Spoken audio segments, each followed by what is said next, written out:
Culture will eat strategy for breakfast. I've said that 1 billion times here. And that is what is happening. It is only in this country you see thugs have police protection. They are as big as the states themselves. It is a country. If a known thug can be going around with police escorts, what society are we living? And that's why when the police spokesperson said that very, very terrible thing, and please, David Ounde, somebody should warn him. He should never have repeated such a statement. Because that police officer could actually take on that person that came to steal the ballot box. That's an abdication of duty and responsibility. Who even trains these police spokespeople when they even talk sometimes? What happened to the glowing days of the likes of them Frank Kumba as police spokesperson in Lagos? What temerity! The police officer could have taken on that man. You can see the citizens running after and catching the ballot box. And he said, what would the police officer have done? If he doesn't know what to do with Twitter, he should go and delete his Twitter account. Nonsense. What are we doing in this country? Yeah, it's unacceptable. Those are people that came out, stayed there for hours to vote. And you're saying what the police should have been done. If he doesn't know what to do with Twitter, he should delete his Twitter account and not even have a means of communication and just issue out statements. It's as simple as that. You can't have police abdicate responsibility. The police officer could have taken on those people and brought back those ballot boxes. But you left them there, you didn't say anything.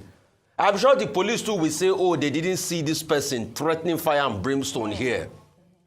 I'm sure they say they don't know him. They know him. If he's a popular talk, they should ought to have gone and arrest him by now.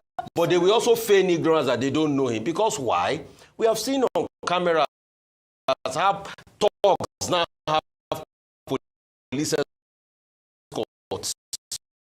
Yes, we have. In this country. So you see, it's now become a leadership of people that glorify thugs. Thugs are giving honorable mentions in party. Thugs are staying in Banana Island. Right. Thugs are becoming It's kings. unacceptable of young voters showing off their voter cards were also captured in the East. In Kano State, a video of a young boy showing off his PVC made the rounds on social media. He was also seen with the new note, the new 1,000 naira note, when the police commissioner in the state was asked why underage voters were found at the polling units. He said there was no way of telling if someone was a minor.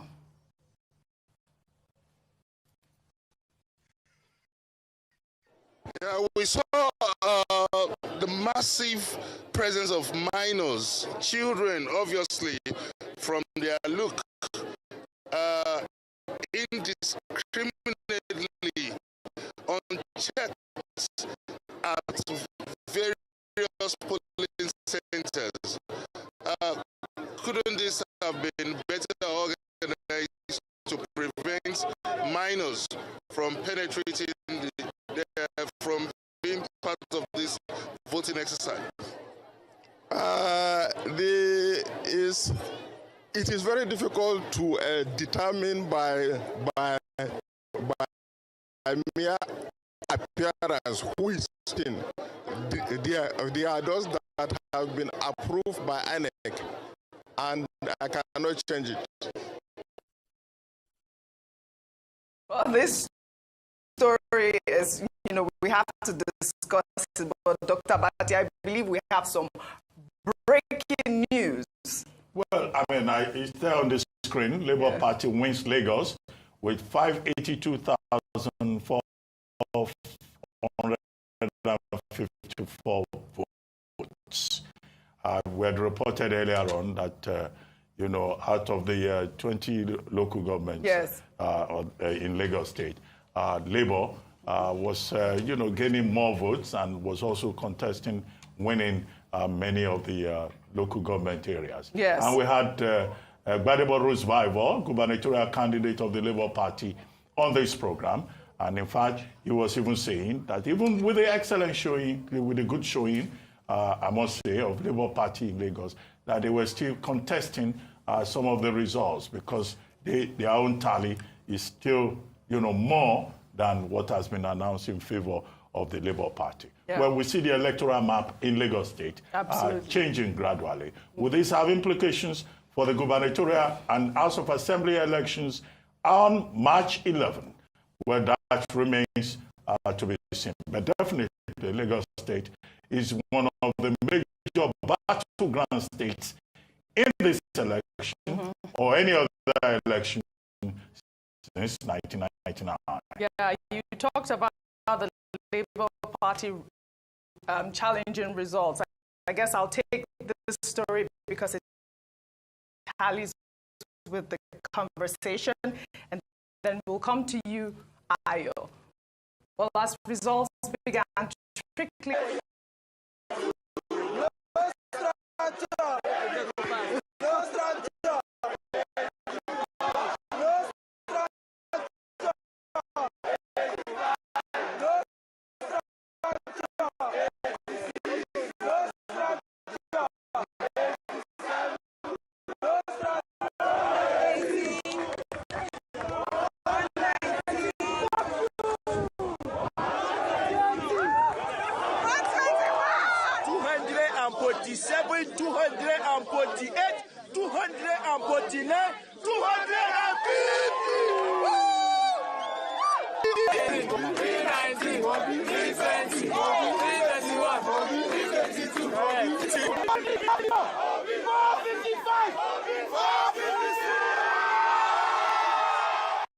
Well, all right.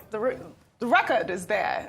I mean, most of those videos were, from supporters of the Labour Party in Lagos, and they were, sending out these videos on social media showing, where Peter Obi was in the lead at their various polling units. But we discussed two stories. One was the fact that there were a lot of underage voters. Some were found in the east, some were found in the north. Most were found in the north as well. There were also reports of people thumbprinting, in the north, children being made to vote.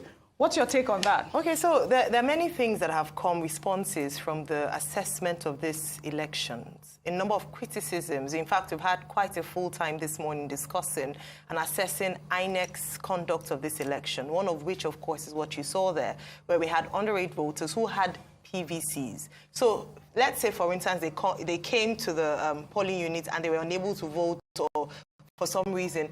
But because they had their PVCs, it was quite a challenge because the Commissioner of Police himself said that they had PVCs and that he couldn't ascertain by just looking at them. So many criticisms trailing this, and of course that consequently meaning that parties were not confident in the results that came forward. So for instance, the Labour Party has come out because they do not have confidence in what the final result was. So it's quite sad, and that's what's marred this elections. Absolutely. Well, I'd like to end what's trending with my submission on the electoral process of Saturday's presidential and National Assembly elections. I watched as many Nigerians express frustration over what some have described as the worst election since Nigeria returned to democratic dispensation in 1999. One of many newspaper headlines the morning after read, violence, poor logistics, beavers malfunction, ballot box snatching, polls. However, despite the frustration compounded by the naira and fuel scarcity, Nigerians turned out en masse to elect a new leader. Edu Jennifer, a female voter who many have described as the hero of the election, suffered facial injuries after being attacked by political security agents, saying in Kano State, underage voting was reported, but the state's commissioner argued that there is no way of telling if a person is underage by their appearance, and that for all you know, the person may be stunted. Once again, INEC has fallen short of expectations. The Commission had 4 years to plan this election, but what was observed was the reoccurrence of the failure many Nigerians have complained about. Elections did not hold in some polling units, and there were allegations that supporters of the Labour Party were deliberately disenfranchised by thugs mobilized to disrupt their stronghold in Lagos. There were complaints of many polling units. One party agent challenged the result announced as they did not tally with the results recorded at her polling unit. Here are my questions. Do Nigerians deserve a credible election? Did INEC conduct a credible election? Well, the answer lies with the chairman of the Independent National Electoral Commission, Professor Mahmood Yakubu. Nigerians await. Well, that's all I have for you on what's trending today. I'll see you all tomorrow. And on that note, we go on a break. When we return, Nigeria decides 2023 will continue here on our Rice News channel.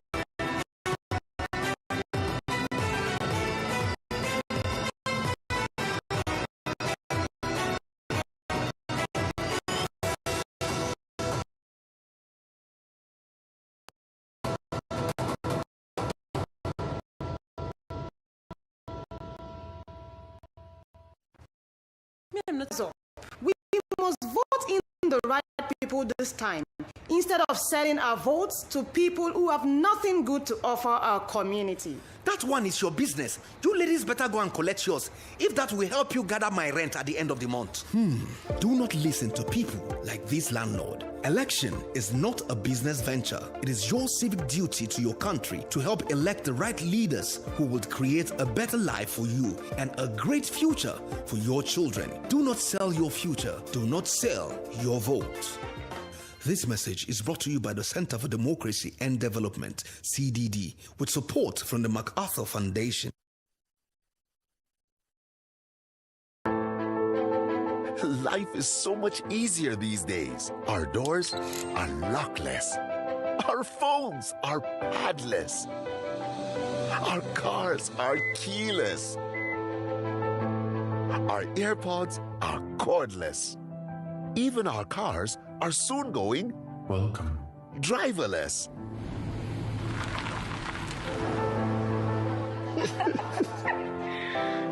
Thank you. So, why can't we go cashless? Limit the amount of cash you carry around by using the eNaira, POS terminals, ATM, and USSD codes via mobile devices for your transactions the cashless way. Don't you like the soft life? Be limitless. This message is brought to you by the Central Bank of Nigeria.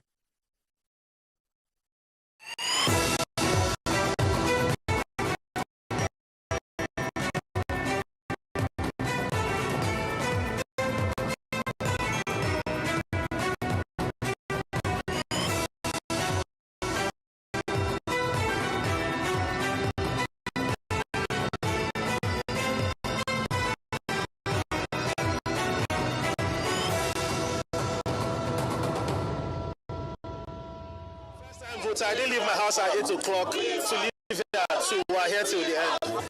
That the political actors are used to.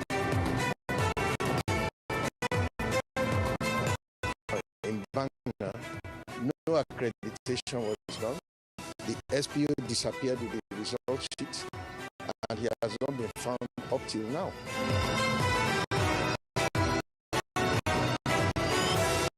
So whatever happens, I remain eternally grateful to Almighty God. Winning election is not as easy as people think. It's a burden. Because you're going to hold the people's trust. It's people now trying to entrust their life with you. So it's a burden. So if God wants me to carry that burden, I can rejoice. But I think I'll win.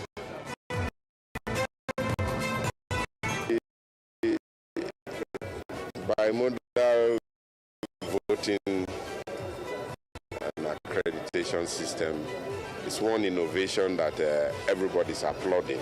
It took a few seconds for me to be identified, and I think if it continues that way, it is one development that has come to stay.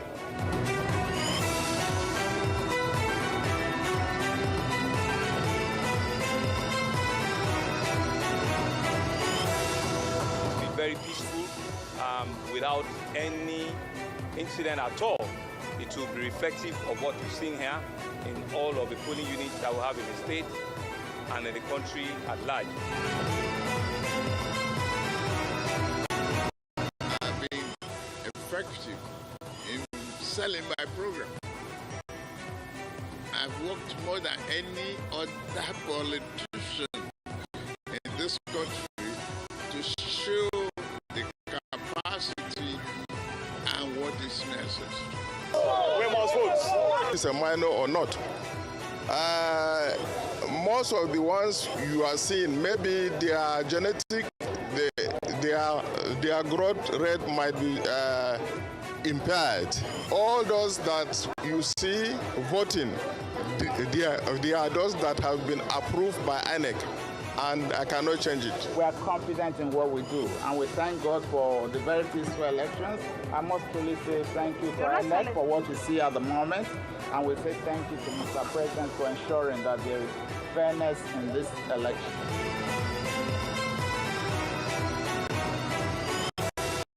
I expect that this is a more credible process than previous ones.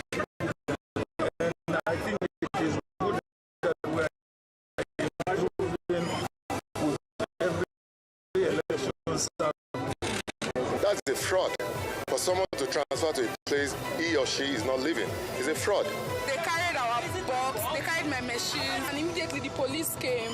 The boxes they could recover, they recovered it. I'm confident because we made adequate preparations to ensure that every polling unit has at least 5 security personnel there. Politicians are supposed to be disciplined members of society. So we must conduct our affairs very credibly, that both our supporters, our relatives and so on should know that politics is a clean business. We have never been the kind of people that will incite anything besides peace. This is I dropped a bullet.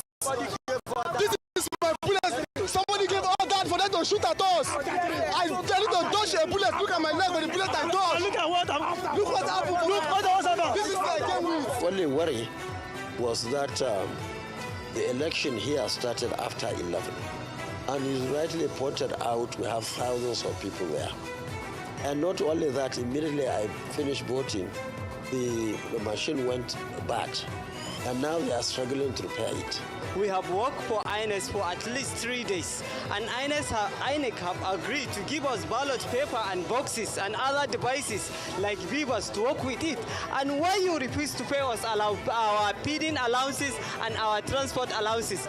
We use our leg with ballot paper and beavers to our polling unit. That what unites us surpasses whatever that divides us. What is important for us as a people, irrespective of differences in political affiliations, religious persuasions, tribal or sectional background, it's after the election is all and done. Army is here, civil defense is here, DSS is here, police is here. We only have our PVC.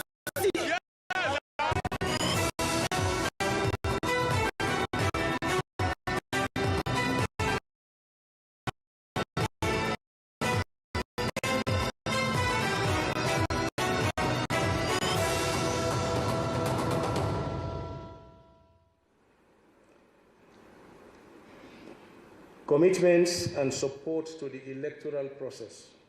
African Union Election Observation Mission. Article 42.2 and 44B of the 1999 Ecowas Protocol relating to the mechanism for conflict prevention, management and resolution, peacekeeping and security, Article 12 of the 2001 Supplementary Protocol on democracy, good governance, and Article 53C of the 2008 ECOWAS Conflict Prevention Framework, the ECOWAS Commission deployed a pre-election fact-finding mission to the 6 geopolitical zones of the Federal Republic of Nigeria from the 23rd October to the 12th November 2022. ECOWAS followed up on most of the recommendations made by the pre-electoral fact-finding mission to ensure their implementation by the concerned Nigerian institutions and stakeholders. In this regard, ECOWAS organized dialogue and mediation training sessions and consultative engagements on non-violent elections for political actors and relevant stakeholders from November 2022 to January 2023 across the 6 geopolitical zones as tools for preventing and mitigating election-related conflicts and disputes. To effectively monitor and observe the presidential elections and the National Assembly elections, the ECOWAS Commission deployed a core team of 13 experts, 12 long-term and 250 short-term observers to cover pre-election, election day, and post-election phases in the 6 geopolitical zones.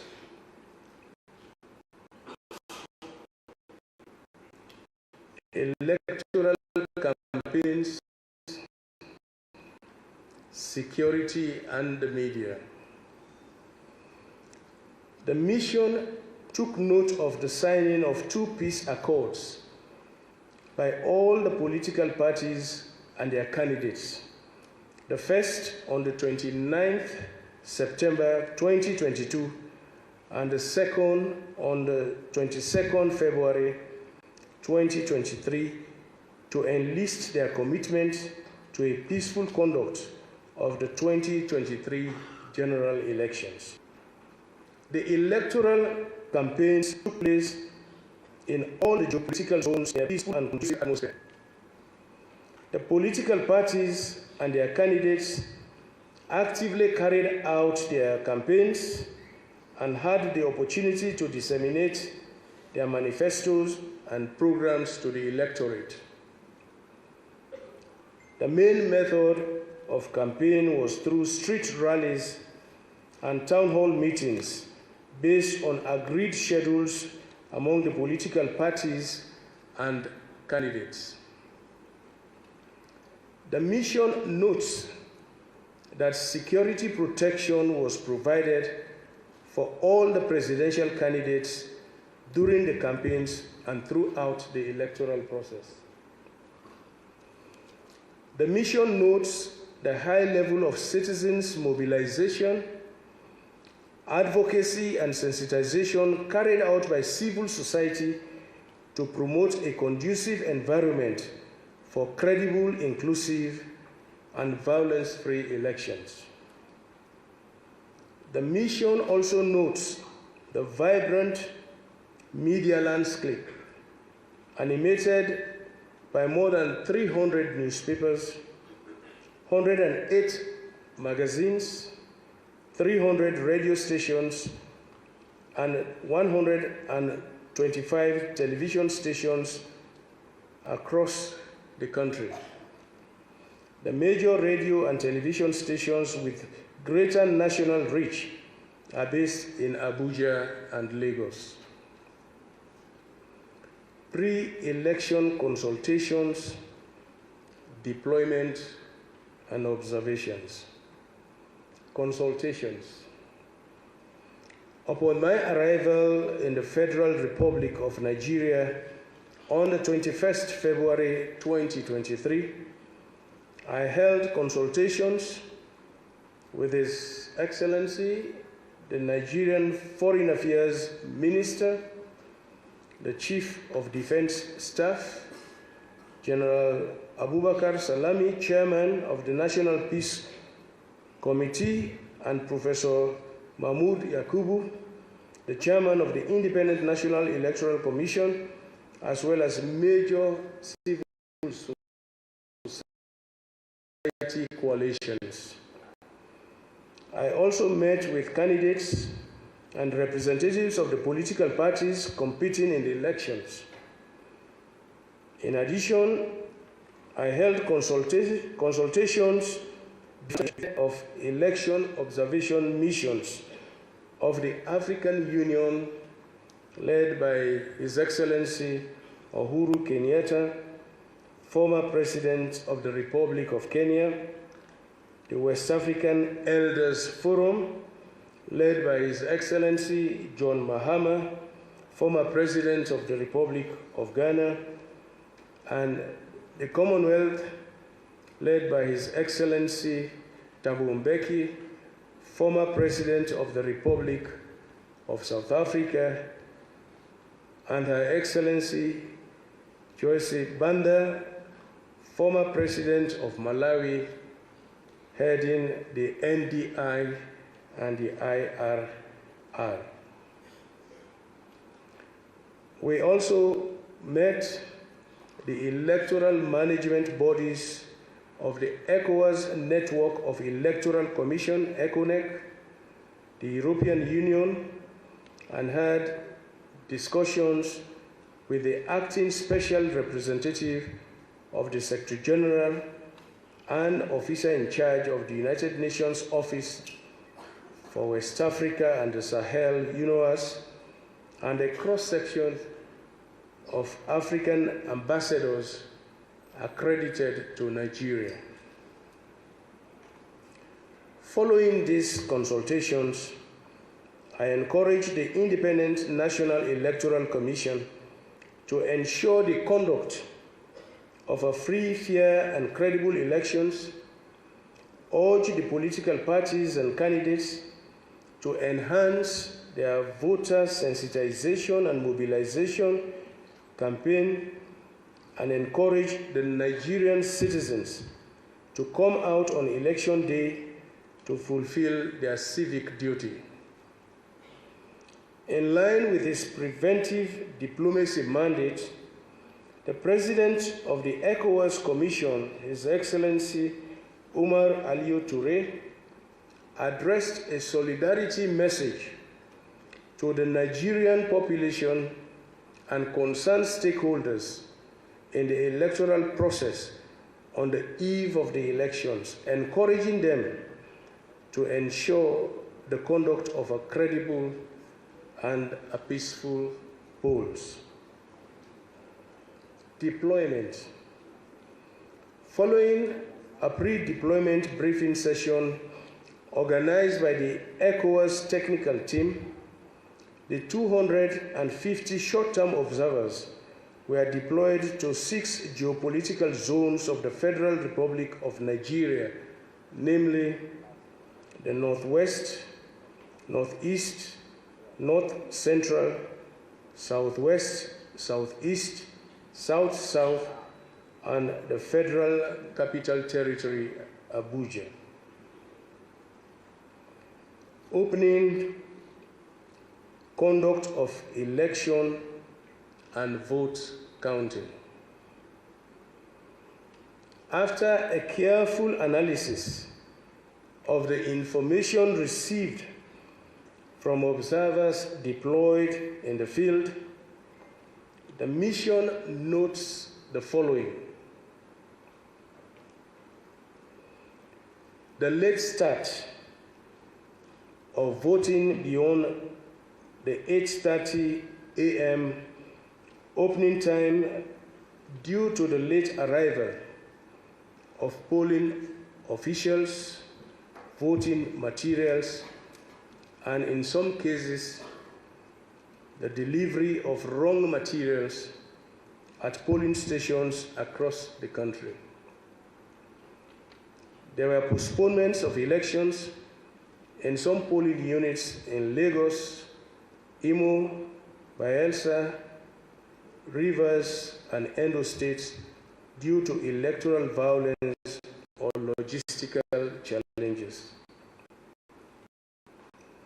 The availability in relatively sufficient quantities, the electoral materials in all the polling stations across the country. The visible presence of security agents discharging their duties in accordance with the provisions of the law in some polling units, who demonstrated inadequate knowledge of their duties, especially with the voting materials. The agents of major political parties, the All People's Congress, the All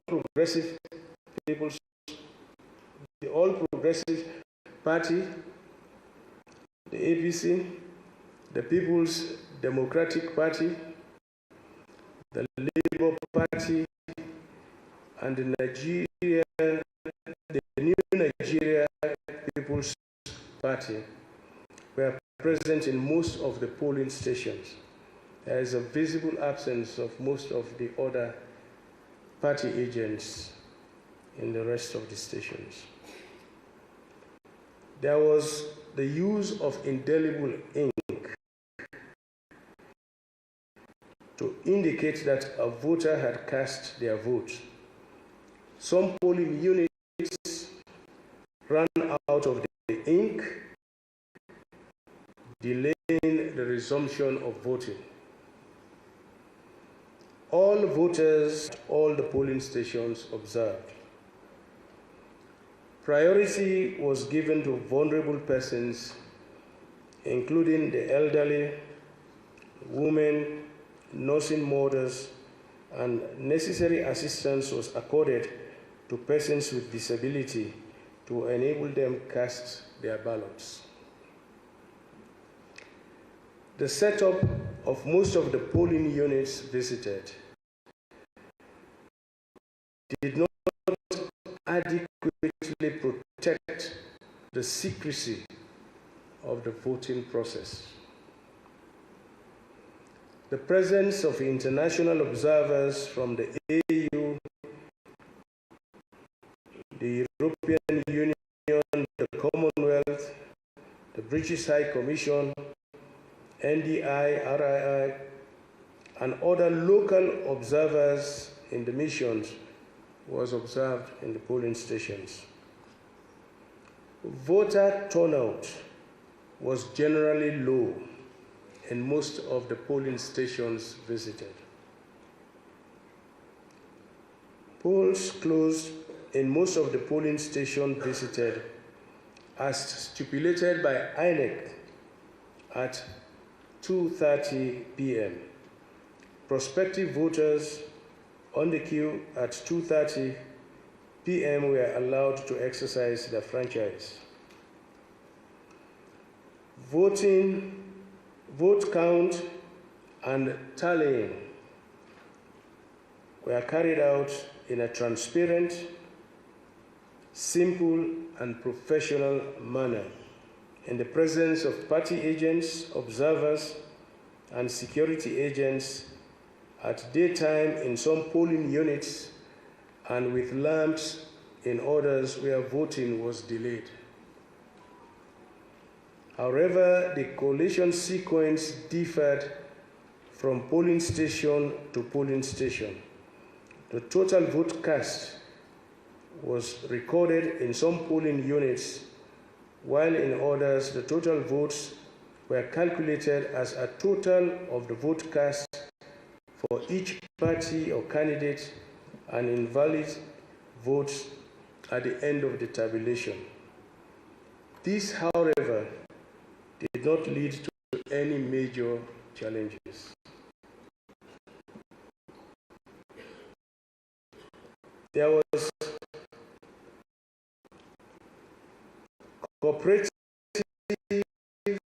and non-adversarial relationship between the electoral officials and party agents, which facilitated easy and efficient conduct of elections.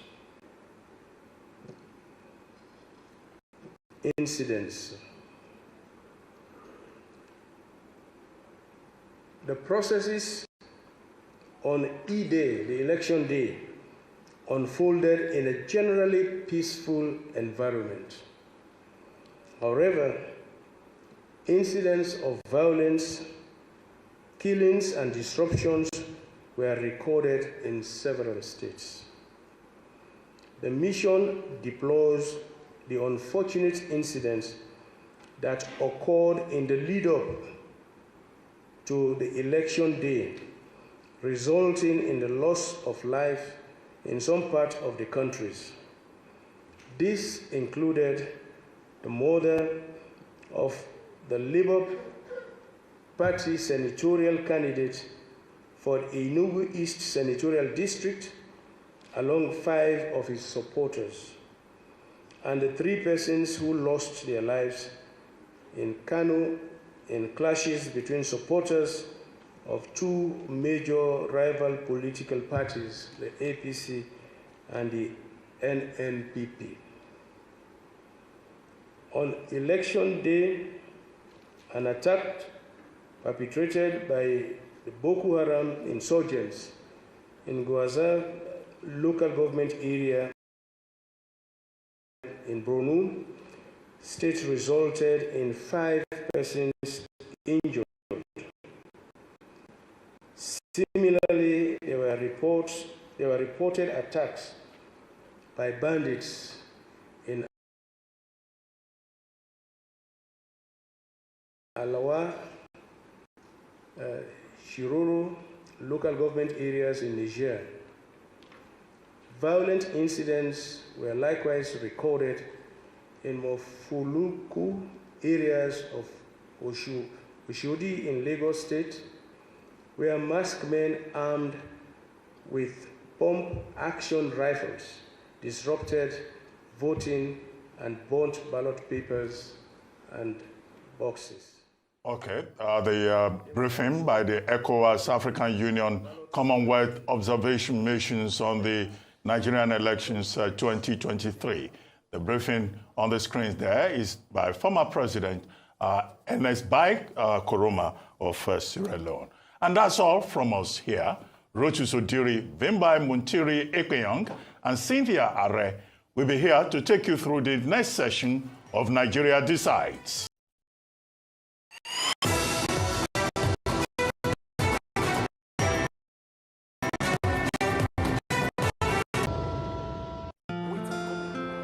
I've been running my business on my own,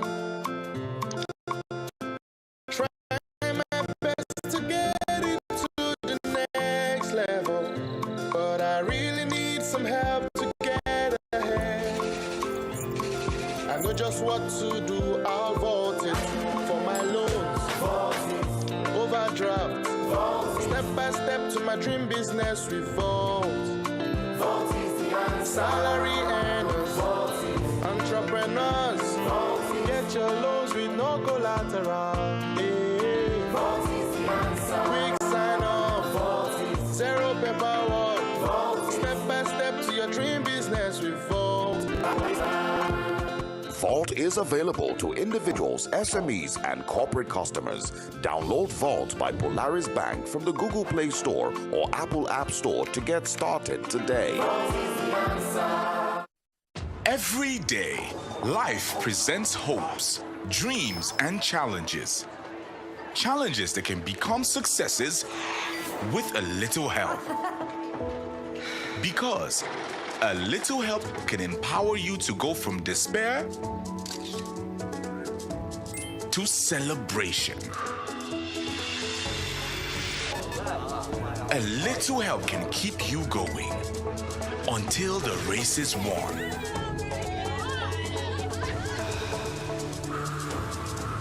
A little help can turn bundles of anxiety into a bundle of joy.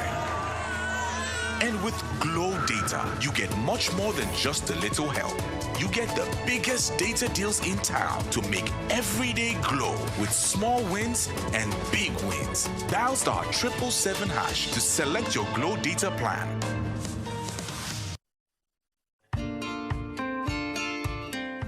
This is Able to Vote Guide. Able to Vote Guide is a voter education series to increase participation of registered voters with disability and the society at large. My name is Jay Epele. I am the CEO and founder of TAF Africa. Let's begin.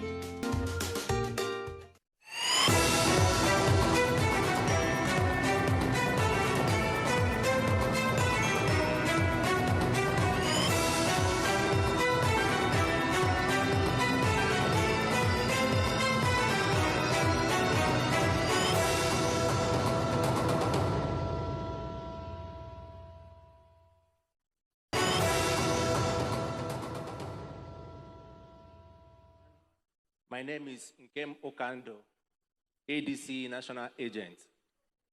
We also same calculation yesterday. All right, we are live in Abuja. It is Arise News. Nigeria decides 2023, going straight to Abuja to the Collation Center. There is the head of INEC right now. Good morning. My name is Babatunde Ogala, Senior Advocate of Nigeria and agent for APC. I think the law is clear that when a result has been declared, we should resort to petition if need be. Ekiti was declared yesterday. We were asked for observations, and if that has been done, any party that feels strongly should prepare its petition. Where we are today, I want to say with all respect that it will appear the commission is functions official, and the business of now is Kwara. We cannot go back to what has been declared here by the commission. Just my own humble observation. Okay, sorry. I'm not going into the merit or otherwise of what they've said. There is a gentleman in white. Sorry, agent of the PDP, you have made your point. There is a gentleman in white. Introduce yourself. My name is Zephaniah Bitru Jesalo. I'm from NRM. I stand by the submission of the APC that when the results have been declared from the ward, from the local government, state, and the collation center of this place, as seen by the law, and by Electoral Act, every other thing should challenge it through the court. Thank you. Okay, I think we should make progress. We have taken note of that, but you started the PDP agent by quoting a figure different from the figure that we have for the number of accredited voters. What we have is 315,058. Is 315,058. I said this is a copy, and I also have here the manually recorded figures. So the figure you mentioned is at variance with the figure that was actually presented yesterday. But we'll come back to this result. We have taken note of the observations you have raised.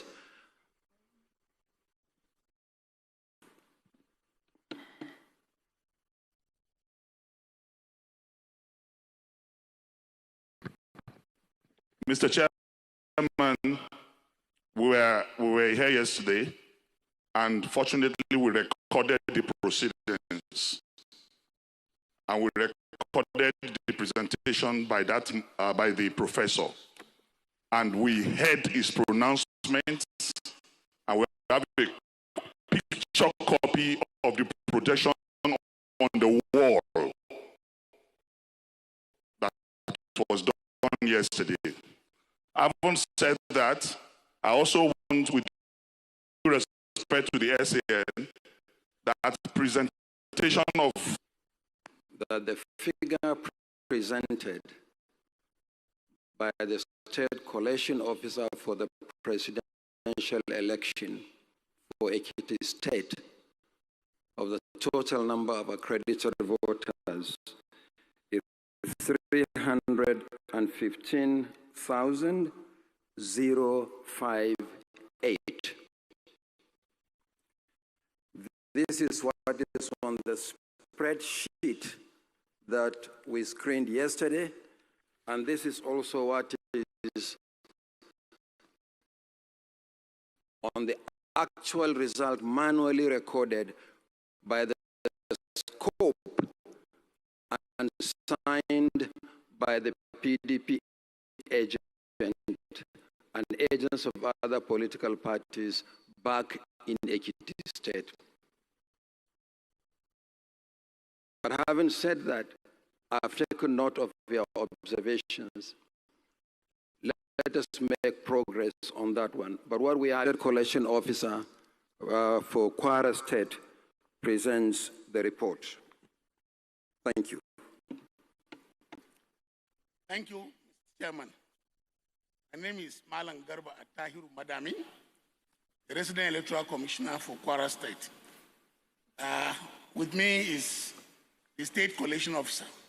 Introduce yourself. Professor Paul Aounde Anune, Vice Chancellor, Joseph Sawu Antaka University Makudi, formerly Federal University of Agriculture Makudi.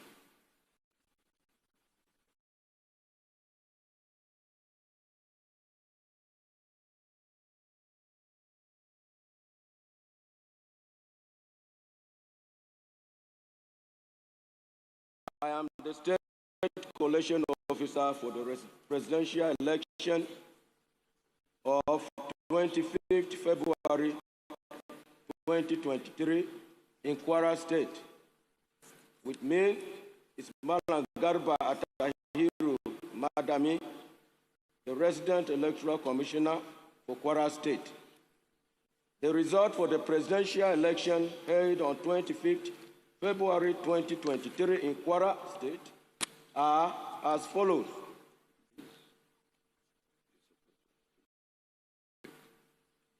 Total number of registered voters, 169,592,7. 169,592,7. Number of accredited voters, 497,519. 497,519. Then the scores by the political parties. A 1786. 1786. AA 430. 430. AAC 257. 257. ADC 3007. 3007. ADP 1128. 1128. 28. APC 263572. 263572. APGA 722 722. APM 368 368. APP 454 454. BP 188 188. LP 31166. 31166. 909. PRP 355. 355. SDP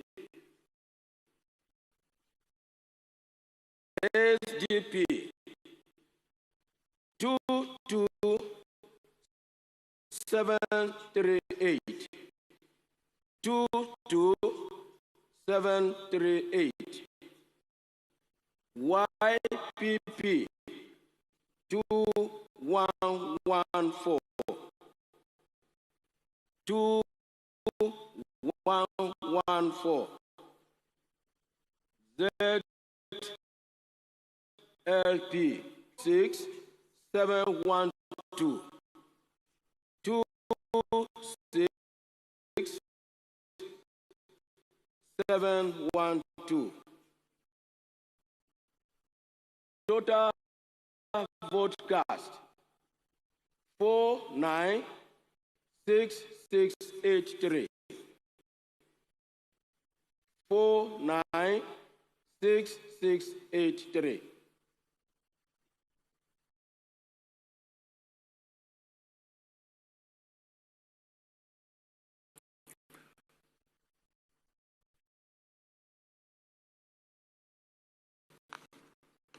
Okay, thank you very much, Scope.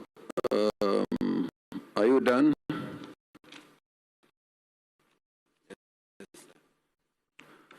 Scope, can you listen to me? Yes, sir. Okay. Are there places where elections were not held or counted? Places where ASA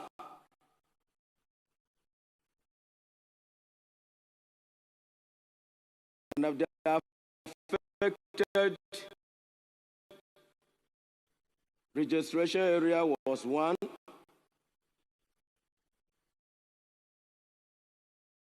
Was cancelled as a result of overvoting. Another place was Edu. At Edu, there was the snatching of the ballot box. With the intervention of the police, the ad hoc staff were rescued, but the box was gone away with. At Ilorin East, there was overvoting in one polling unit. Ilorin South, overvoting in one polling unit. And Irepodun, there was overvoting in one polling unit. Ilorin West, at one polling unit, some hoodlums came and disrupted the voting. So voters took to their heels.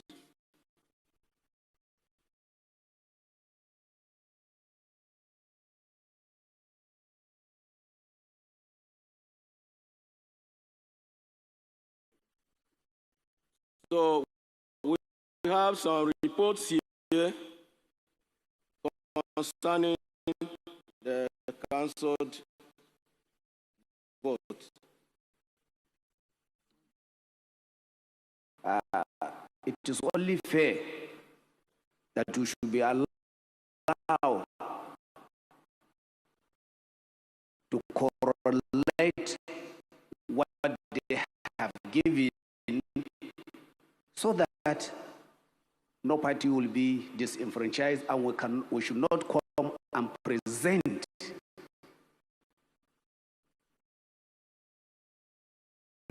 another observation and it will be looked down at. So we want to have time to correlate this result and make sure that it tallies with what they presented.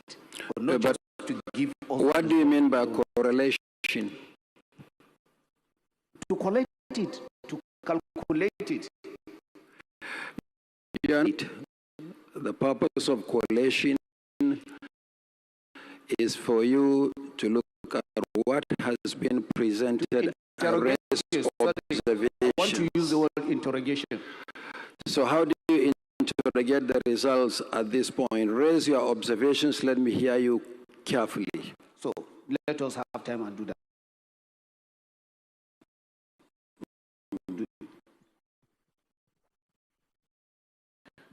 Yeah, Dino Melaye, PDP. Mr. Chairman, the purpose for amending the Electoral Act and making electronic transmission of results from polling units is to enhance the transparency, credibility of the process. In accordance with Section 65 and Section 64 of the Electoral Act 2022 as amended,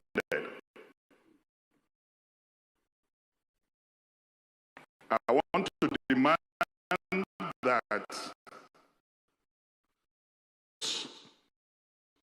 because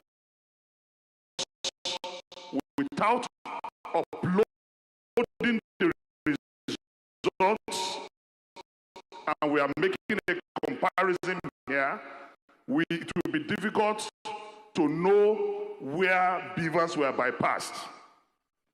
Because upload is supposed to be done immediately after voting. And I have your manual for electoral officers here, and it is so stipulated therein. So we will want, as the presentation is done state by state, the uploaded results on your server should be displayed. What they are presenting also displayed by the two smaller screens. Barrister Festus Okoye made press conferences and told Nigerians that beavers and electronic transmission of results have come to stay. We want to see it in practice. Thank you. Okay, any further comments before I respond?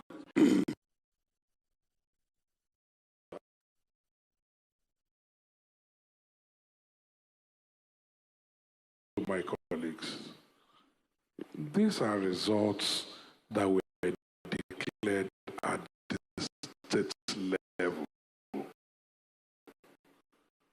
where we all have agents, and the agents who are outside motions, and where we need to challenge, we follow the law so that time is saved and we move on.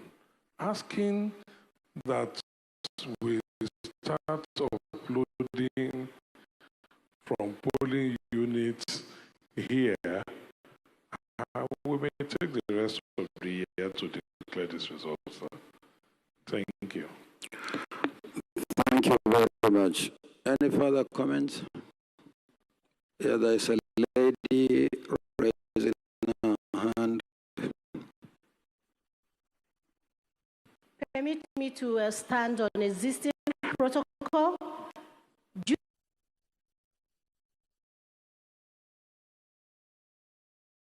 Agents. I humbly, Mr. Chairman, for 9, and then the total vote cast is mentioned to be 496,683, and then when you minus the total number of votes from the total number of accredited voters, you have a balance of 836.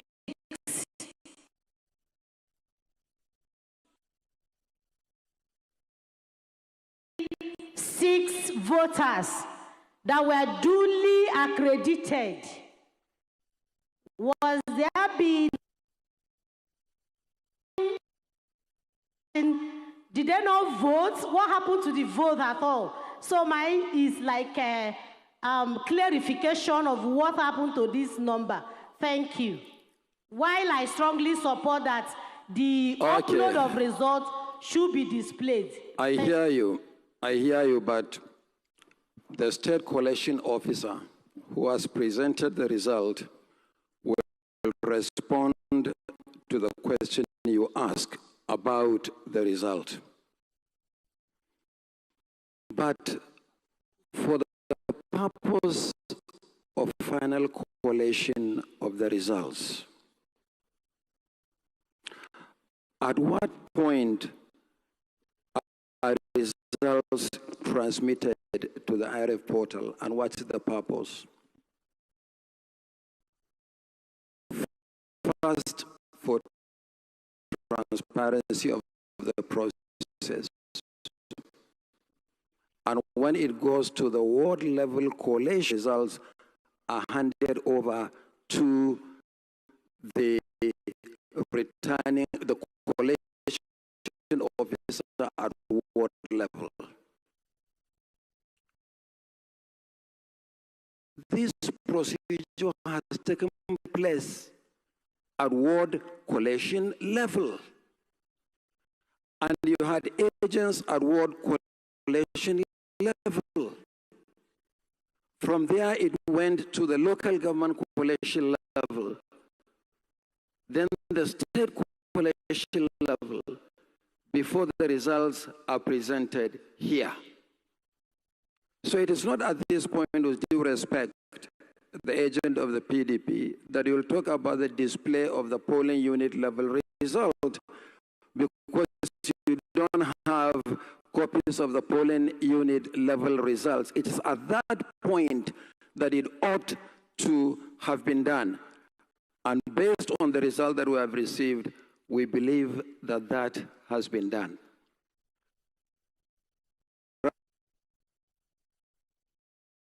On matters that must have already been ironed out at coalition level. In my opening statement yesterday,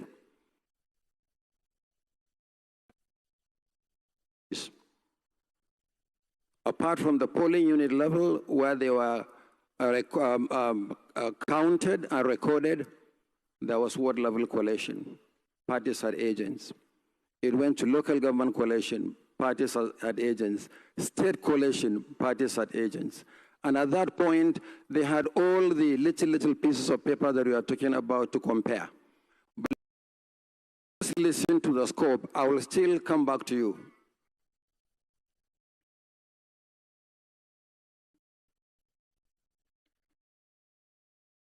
No, just a minute, if you may. Just a minute. Let's make this a procedure. Okay.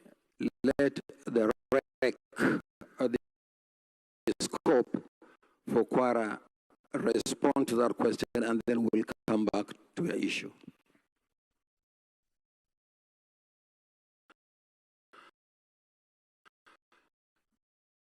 No, let the scope respond. I will still come back to you. Scope. Thank you, sir. Regarding the comments by the PRP agents, repeat what you said on the basis of the provision of the law. What I just want to quickly react to the presentation by the chairman on the. We are in this country, and the INEC made a press statement when uploads were not done. You even said there was no hacking of your server and all that. And everyone sitting there is either a Christian or a Muslim. And you know there was a problem with uploading your results. Till this minute I'm speaking, many results have not been uploaded on your server. So you cannot be using justification that votes took place at the polling unit when INEC failed in uploading results from polling units. If you had uploaded those results, immediately called the rec in Imo, where even the director of ICT was saying they should use offline to upload. So if results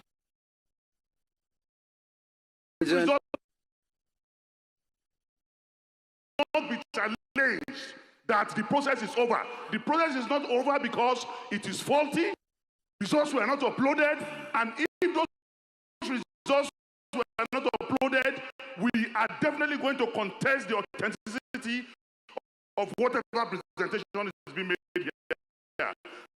And finally, sir, I want to challenge any returning officer from any state coming here, because there's penalty for you if you lie or if you alter anything. Tell us before you start your presentation that what you are presenting before camera. Person who, you have also spoken PRP.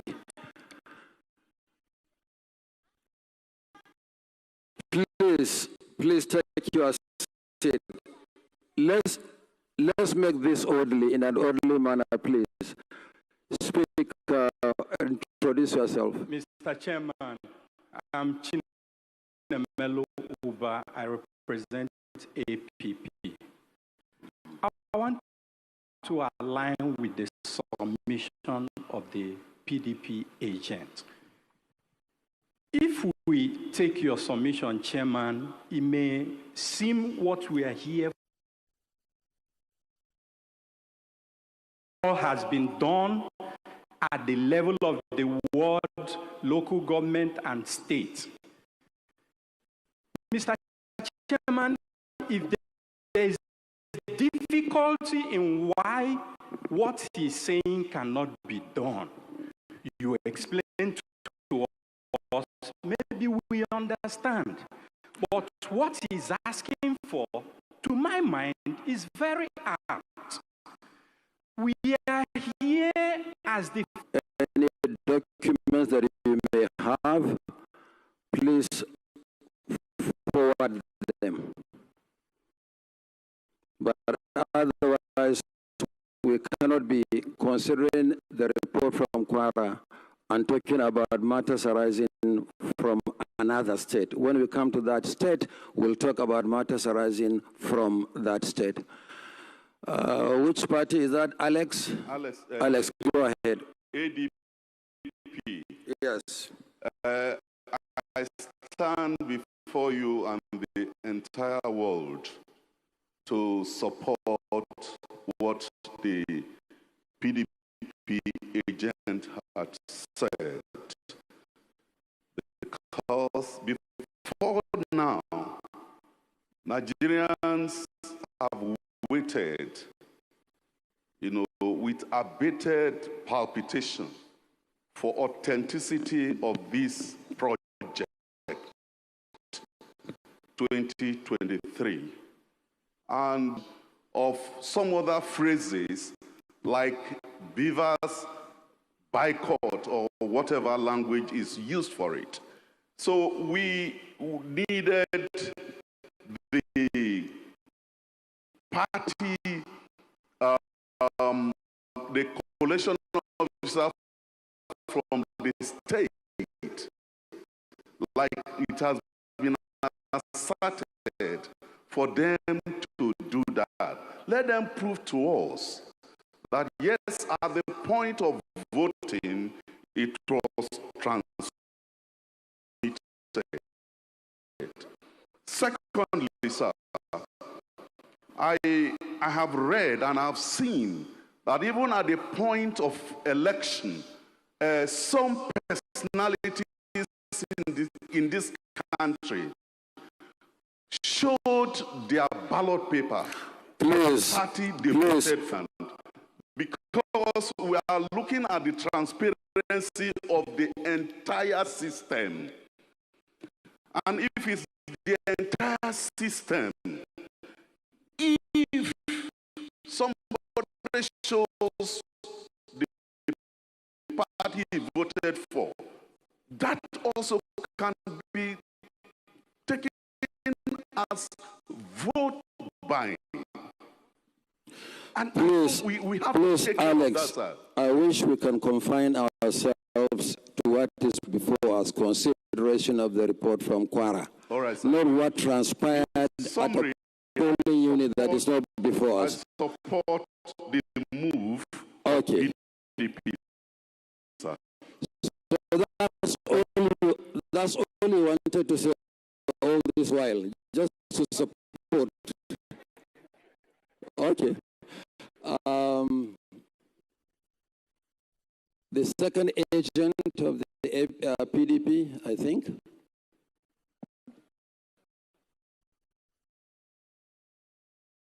Stood firmly that INEC must be truly independent.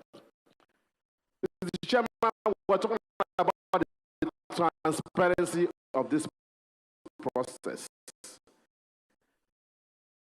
And we're talking about confidence in the process. I had cause, sir, to engage you yesterday. I had cause to speak to your national commissioners yesterday. I had cause to speak to them this morning about collation and the abuse of the electoral process. Mr. Chairman, as we speak, in a number of states, efforts are still ongoing to undermine that process. Result sheet, Mr. Chairman. I wish you can just confine yourself to what has been presented from Kwara. Yes, sir. Mr. Chairman, if you are talking about what is not before us, this discussion will be an ending. And we are not here for an ending discussion. Sir, the point for collation of results. Mr. Chairman, please, sir. The point I'm making, sir, is that it is clear that there were problems with uploading the results, which is fundamental to where we are. And we are saying, return results. And Mr. Chairman, it is important that that is addressed. Former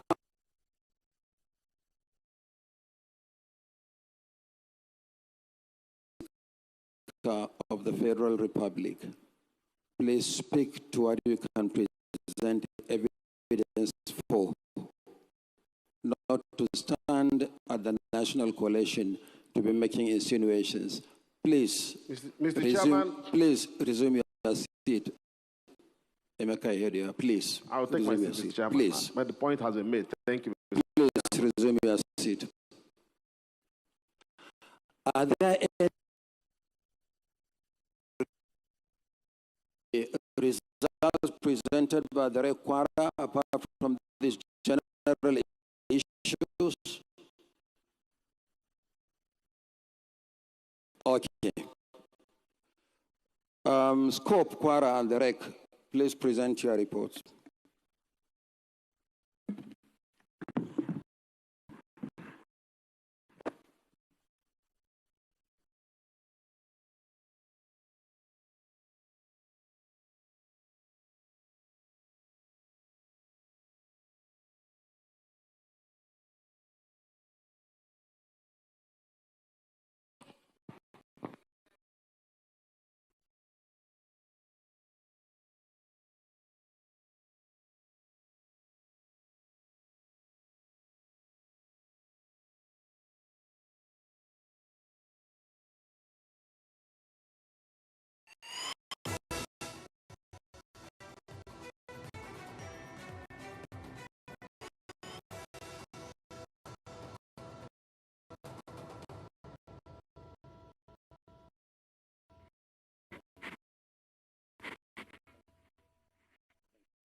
Thank you.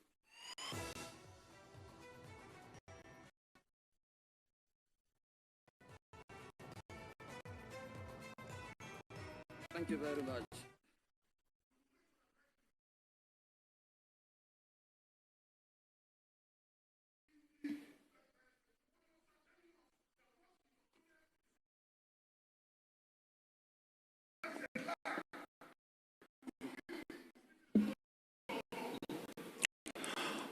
Okay, thank you very much.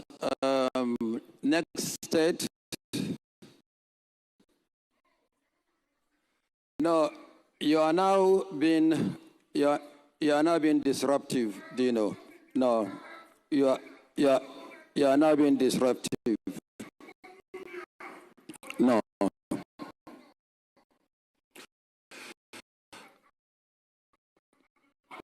You are now being disruptive of the process. Okay.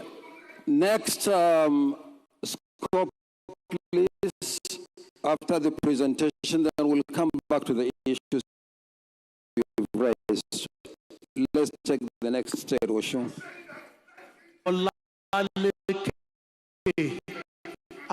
Agoke. I am the resident electoral commissioner, INEC, Osun State. My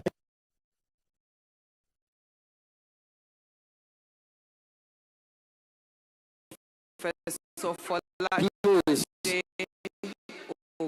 Ogushola,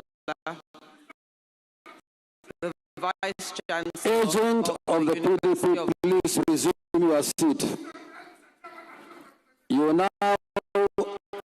now deliberately disruptive. Okay.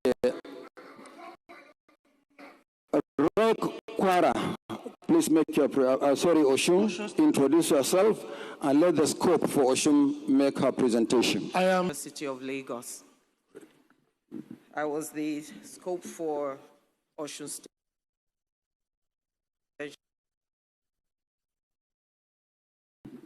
The results for the presidential election held on the 25th February 2023 in Osun State voters 1,954,800. The total number of accredited voters was 759,362. The total number of votes received by the presidential candidates of each of the political parties is as follows.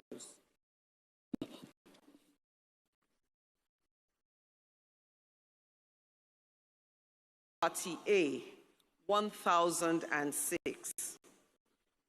1,006. Party A, 129. 1519, 1519. APC 343,945. 343,945. APGA 613. 613. APM 291. 291. APP 149. 149. BP 206. 206. LP 23,283. 23,283. NNPP 354,366. PRP 277. PRP 277. SDP 225. SDP 225. YPP 347. YPP 347. 733,203. Rejected votes 23,541. 23,541. The total vote 756,744.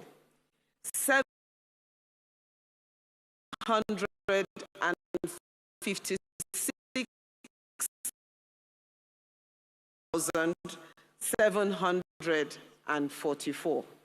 Thank you. For African Action Congress.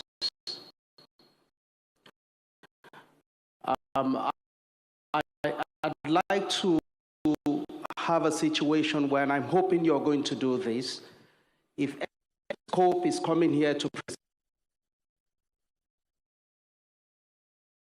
that the results they are presenting had already been uploaded. It's a simple thing. If you can tell them to tell us this, it's easy for everybody, and we won't in here. Noted. Thank you very much. Yes, I can see a hand there.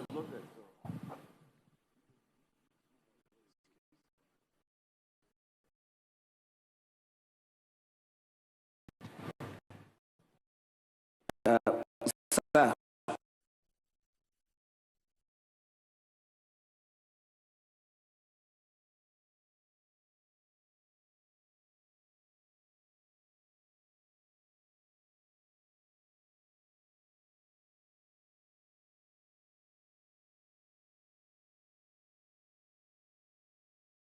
I assure you I will give you 10 minutes. So well, you say we should do it. And no. Now I have done mine. And I come out, and it came to the Collation Center, at the Collation Center, in the World Collation Center.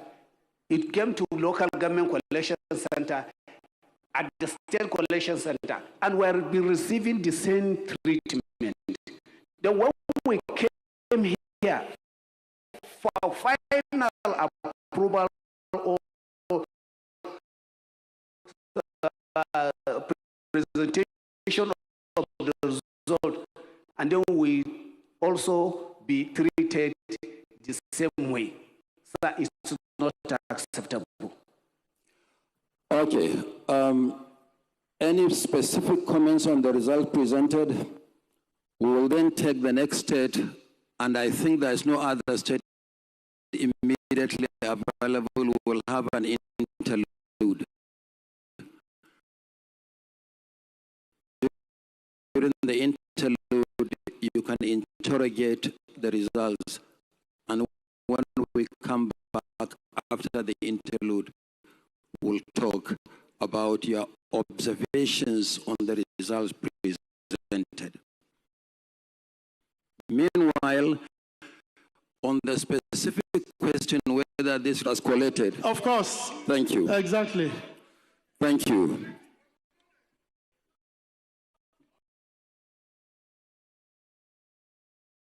Okay. Thank you very much. I wish you can resume your seat. I've listened to you. Any specific question apart from that? Any specific question on what has been presented?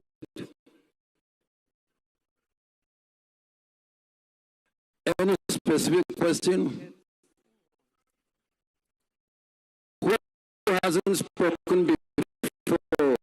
PRP has spoken. There's a gentleman in front of the agent of the PRP. Yes, the one in black.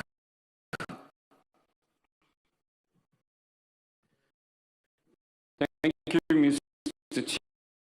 Chairman. My name is Mohammed. I'm the agent for NRM.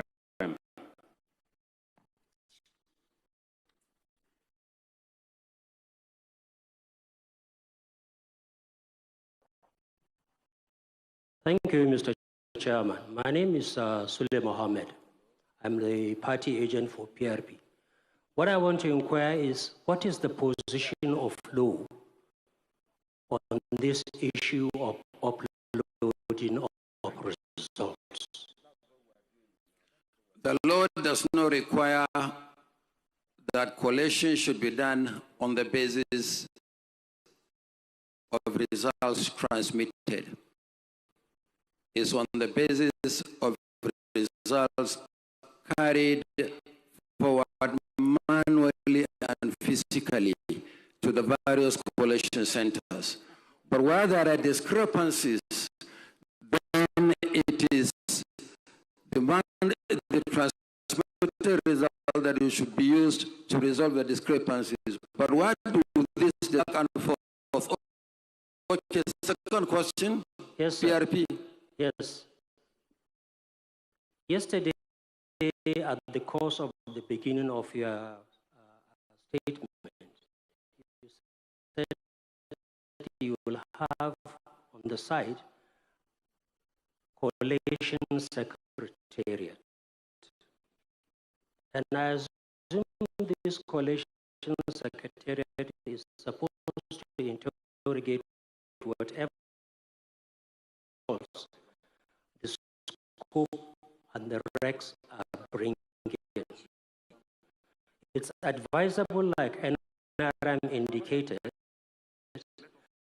that this thing should be interrogated and checked and cross-checked so that we do not have this embarrassing situation of people. The figures you have presented that you would like to use the Collation Secretariat to cross-check? No, as we arrive, we have everything has been cross-checked, and we are good. Thank you very much. Thank you. Thank you. But are there places where election did not hold or results cancelled? Reasons? There was nowhere elections didn't hold, but there were some cancelled results.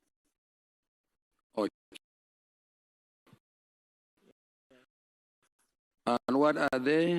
And what are the reasons for the cancellation? Overvoting. And this came from the polling units. Okay, thank you very much. Please submit your...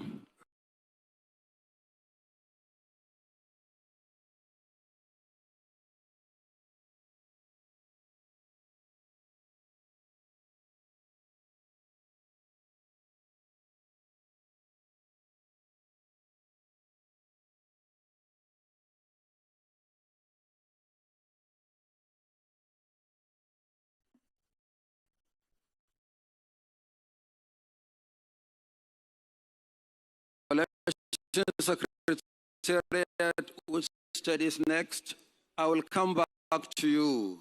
Please take your seat.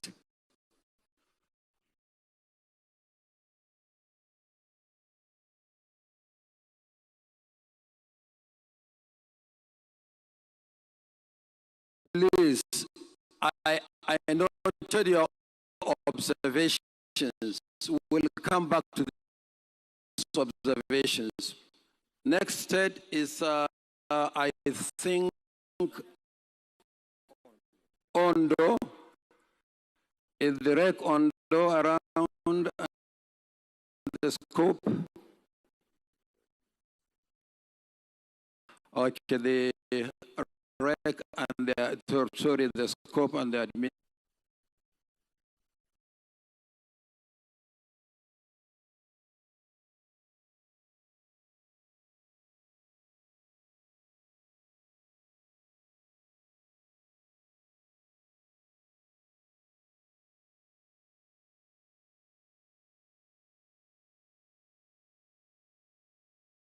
Adminsec, introduce yourself and let the scope introduce himself and make your presentation for Ondo State.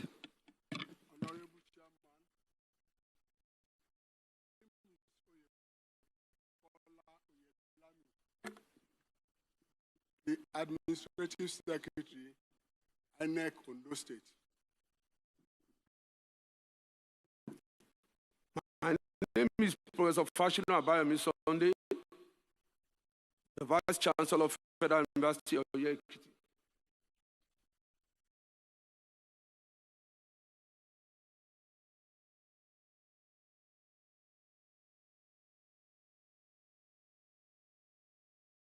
Honorable Chairman, number of accredited voters, 571,402.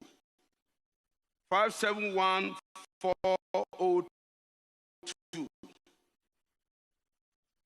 For the parties, Party A, 414. 414. Party AA, 196. 196. Party AAC, 890. 890.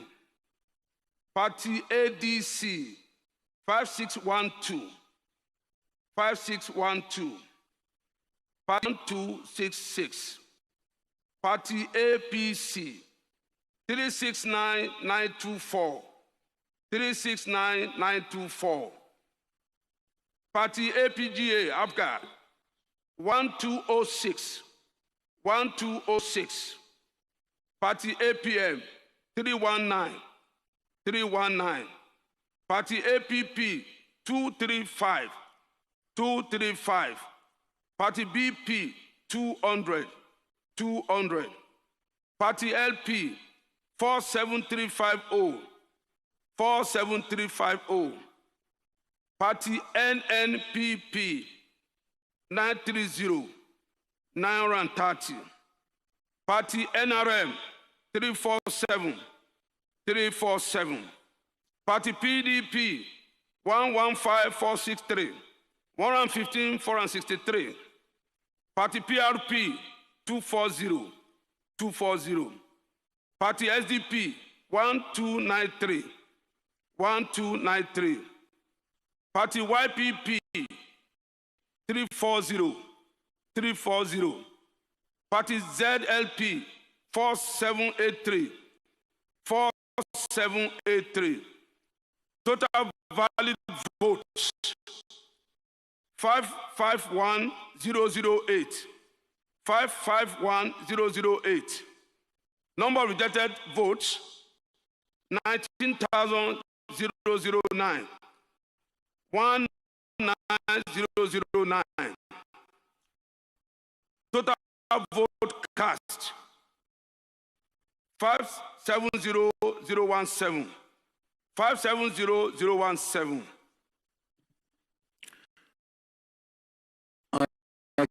Okay, thank you very much, Scope. Were there places where election over the figures carefully? 4 local governments. Yes, sir. How many areas? 8. 8 areas. How many PUs affected? 11. Number of registered voters? 5363. And PVCs collected? 3156. 3156. And what were the reasons for the cancellation? Overvoting. Overvoting. And are these recorded in detail in the EC40G? Yes, sir. Thank you very much. Comments?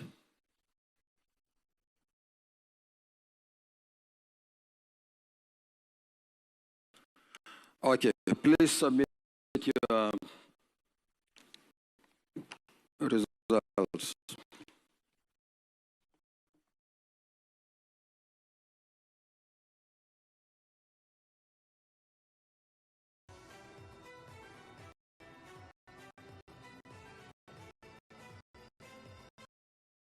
Collation Secretariat,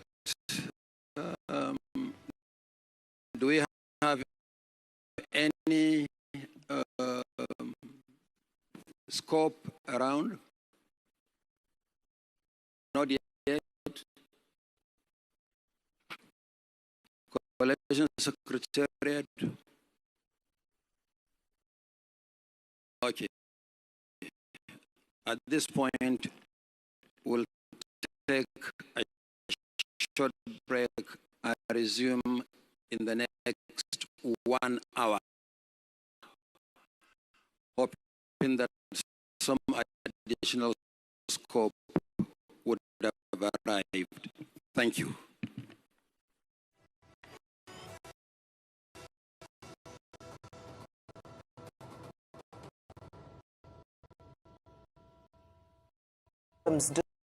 Disrupting voting in Ilorin, and then we saw an outburst from Dino Melaya of the PDP, who was questioning the lack of uploading of results as per provisions of the Electoral Act. He questioned why results were being read out for results sheets that had not been uploaded to the IREV as we had been stipulated to before the election.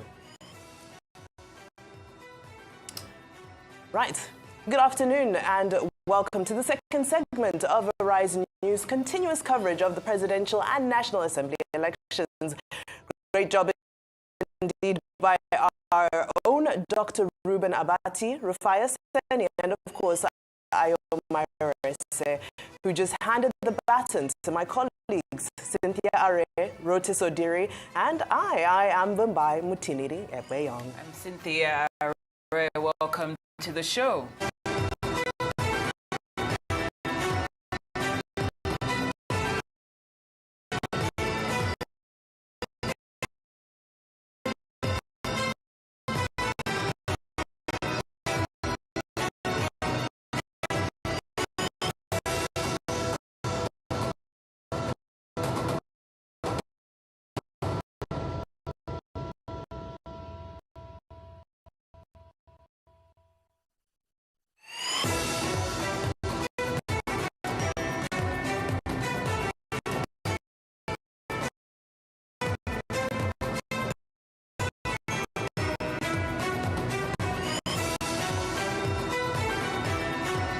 The Independent National Electoral Commission, INEC, while concluding the announcement of the presidential election results for Lagos State on Monday, says Peter Obi of the Labour Party polled a total of 582,454 votes to defeat Bola Tinubu of the APC, who garnered 572,606 votes.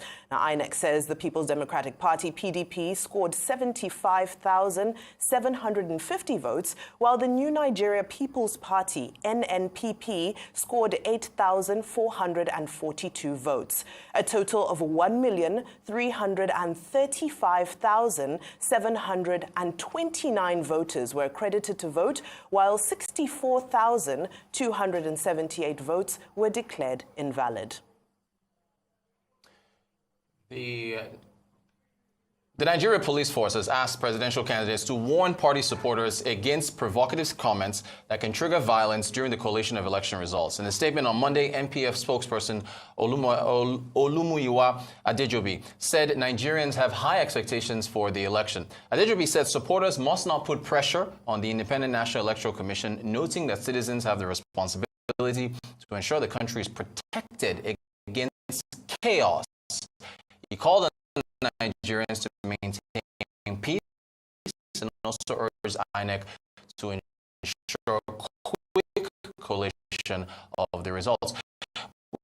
We now have joining us for some comment the Lagos State Police Public Relations Officer, Mr. Benjamin Hudain. You're very welcome, sir. Good afternoon to you. Good afternoon. Thank you for having me. So we're gonna get right to it. We really want to jump into this. You made a statement after there was a viral video of some voters being attacked in the presence of members of your force, police officers. So let me go to Wikipedia here. I just want to read something for everybody, just in case, just so people are clear. The Nigeria Police Force is the principal law enforcement and the lead security agency in Nigeria. Security means protection. So if an individual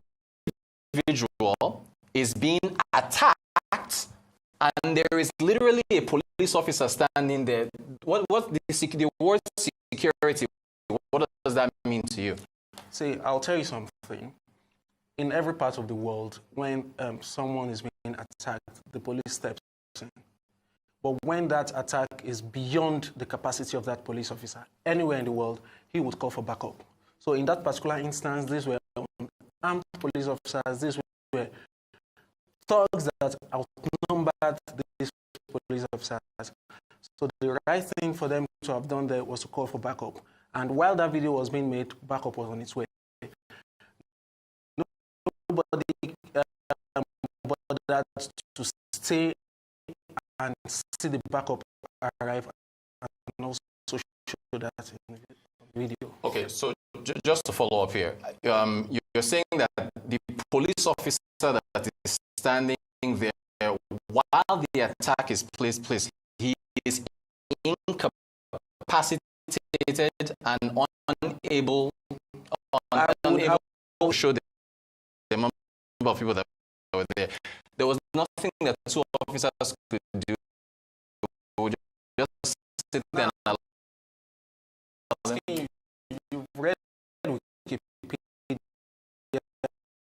you've referred to some other things. So I'm asking you, what do you think in an ideal situation they should have done?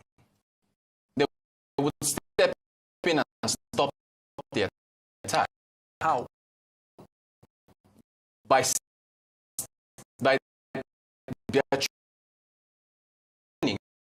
They're trained in armed combat. If you don't have a weapon or a gun, you have pepper spray or you have a baton. You've got something that Mr. Officer stepped in to stop the attack. Supermarkets, malls, everywhere. If a police officer is standing standing in an area where people are being attacked, they will sit back and not do anything. You've chosen Brazil. I would also talk about other countries where police get to a scene of attack and they'll step back into the vehicle to call for backup. So, I think one of the guys want to go on. Mr. Onde, thank you for your what you've explained. I said the video showed men attacking, destroying things. But we got a distress call, and the patrol team was dispatched. So if the patrol team got there and discovered that, oh, the attack had finished, the boys had escaped, like where I visited personally, we got there and we discovered that ballot boxes and ballot papers had been burnt. Okay, so we get there and they have been burnt. So we got there late. That's the fact. But that does not mean that back up to another distress call and they were coming back. So were any arrests made? Will we see any individuals being paraded? Will there be interrogations so we can understand who was behind the attack, who motivated it, who sent these people? Okay, so at the State Criminal Investigation Department, we have a political and electoral offences unit set up for this part. There's, of course, we can't verify these things, but there is worries as opposed to, with respect to the March 11th gubernatorial elections, with respect to the safety of voters, right?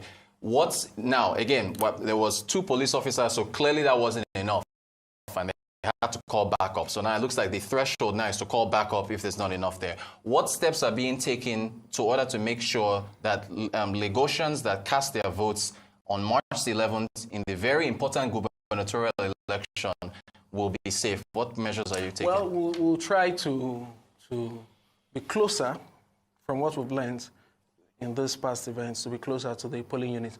Don't forget, we don't want to negate or we don't want to violate the provisions of the Electoral Act. Armed men are not supposed to be seen by voters. Voters should not feel too scared to go to the polling unit. So if people are saying that we did not do well, then the only solution to this is to actually get closer to the polling unit. But we don't want complaints where voters would say there were armed men all around and all of that. So we'll find a way to balance it all to make sure that the coming elections are far better in terms of security than those ones that just passed.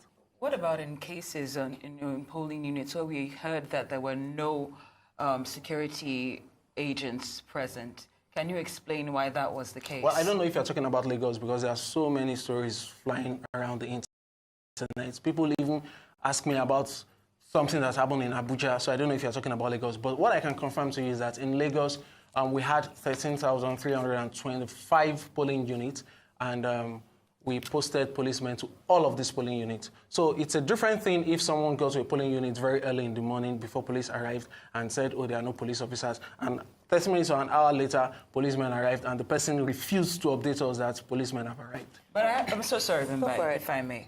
To be honest, you know, we know there were so many unpredictable elements that took place on election day.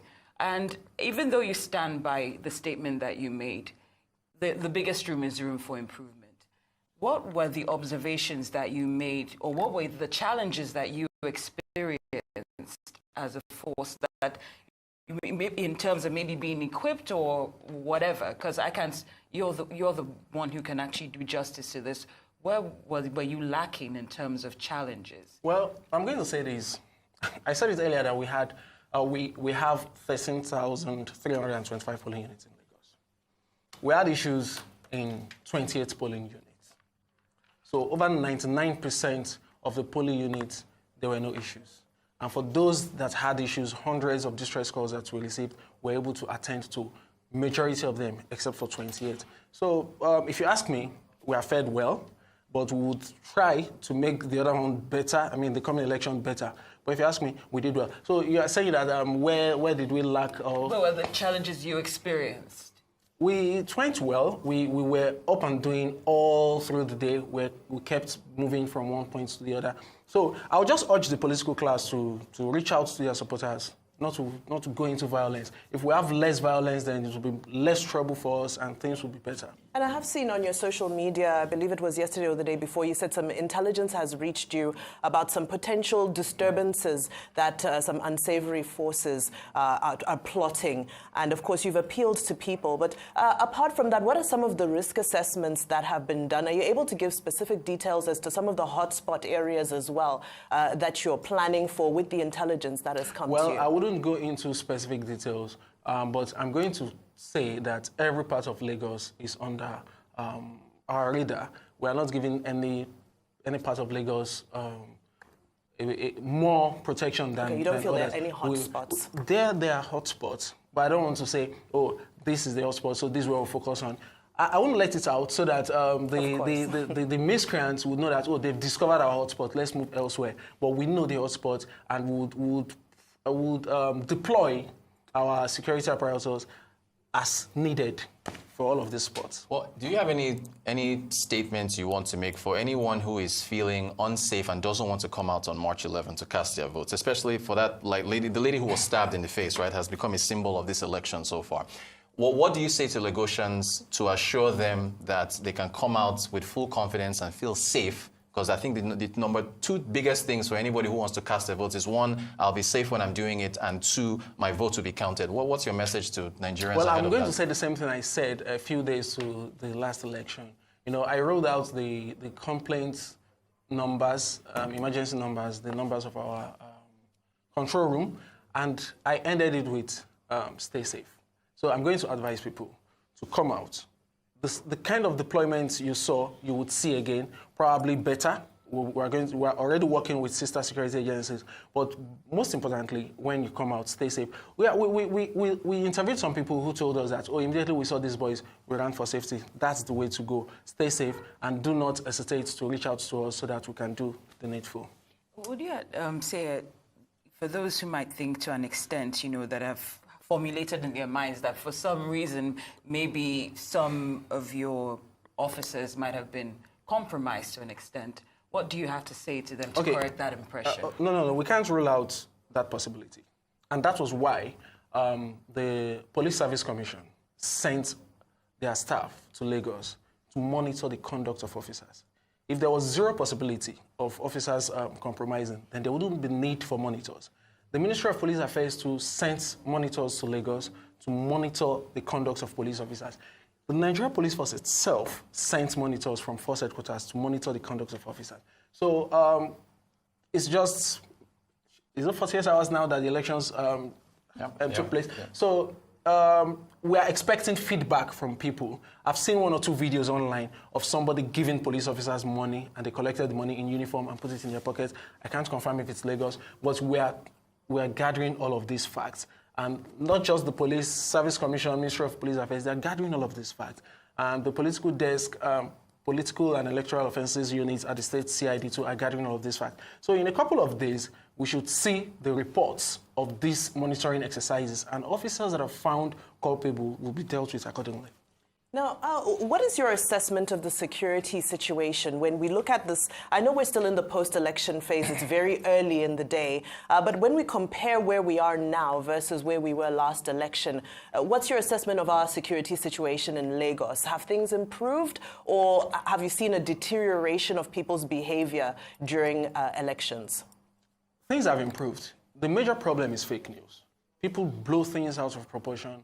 People bring old videos and say this is what's happening. People bring videos from another state and say this is what's happening in Lagos. For example, this morning in Mandalas, some traders decided that they were going to open their shops. But this market association, because we did our investigation, I'm not just doing guesswork here, we approached the market association and we saw it from their minutes of last meeting that, everybody agreed that shops will not be opened Sunday and Monday. So yesterday, everybody complied. But by today, some people said, no, we would like to open our shops. And some other people, challenged them that you cannot open your shops, and they chased them away. Now, the person that talked about this online, and it went viral. Many people tagged me to it like, Ben, you would not talk now. You would not talk. Now, the person that talked about it said, Igbos. He said it. Igbos are being attacked. They are being robbed. They are being chased in Lagos. Well, I corrected it. I said, yes. Most of the traders, Igbo traders, decided not to open shop today. And some people actually attacked them, chased them away. But we sent our patrol team there immediately to quell all of that. And now our officers are there to ensure that there is peace. Anybody that wants to open their shop, that's for the markets to decide, but will not allow people get attacked. So now, that was just Mandalas. To my surprise, it's all over social media that they're attacking Igbos in Oyigbo.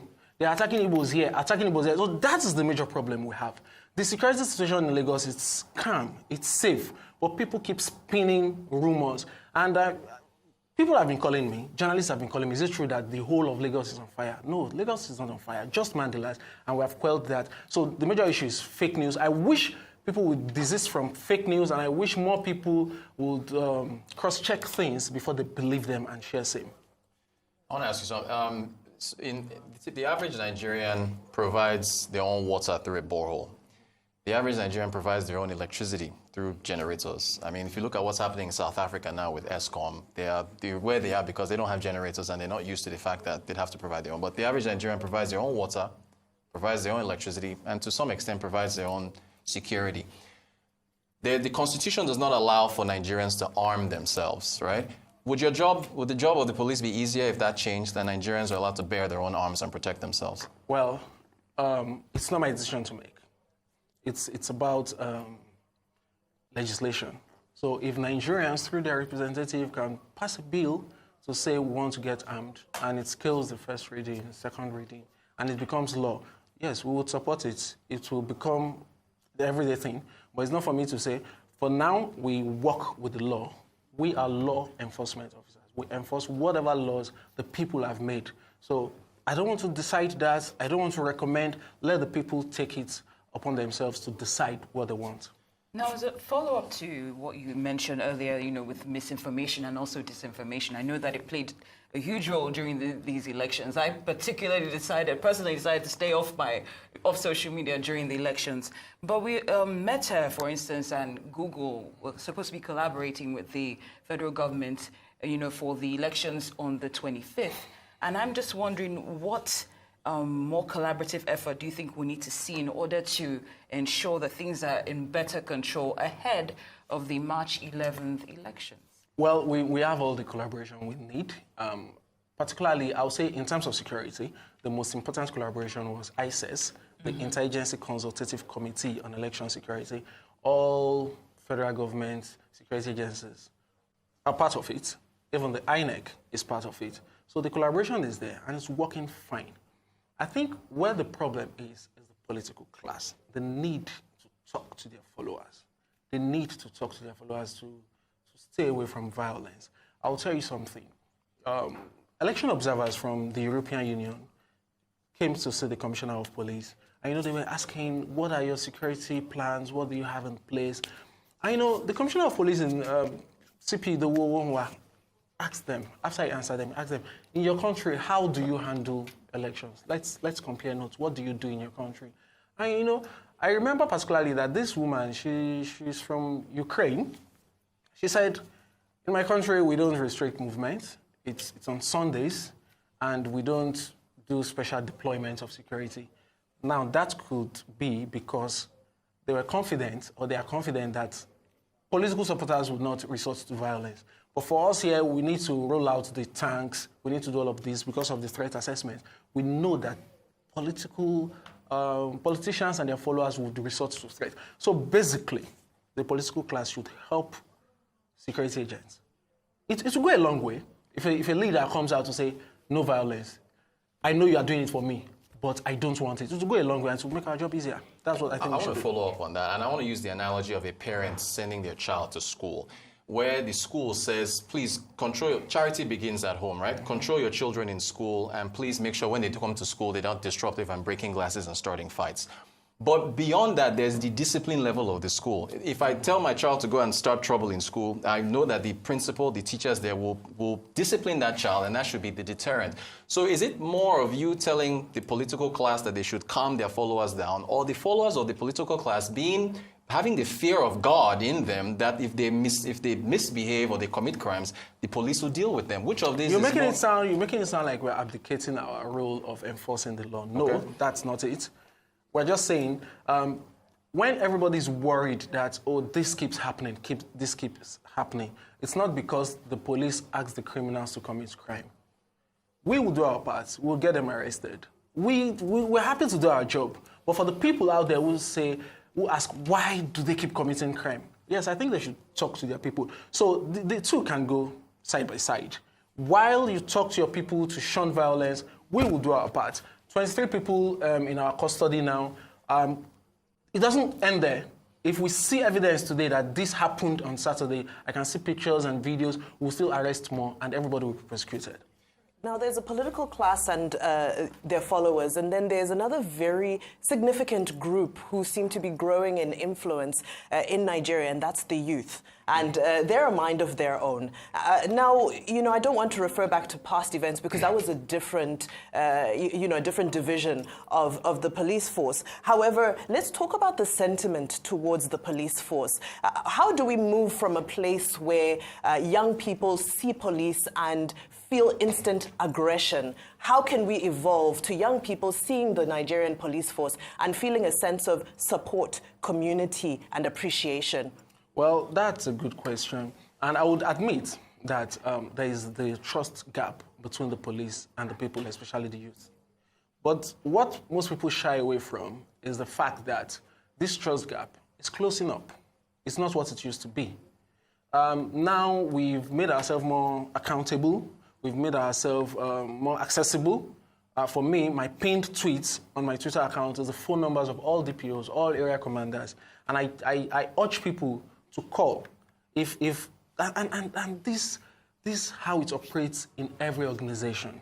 If someone harasses you in your organization, there's somebody to report to. There's HR to talk to. So in the police, if a police officer stops you on the road and misbehaves, you call his immediate supervisor, who is the DPO. People say, do I need to call before they do their job? But that's what happens. We have complaint channels in every organization.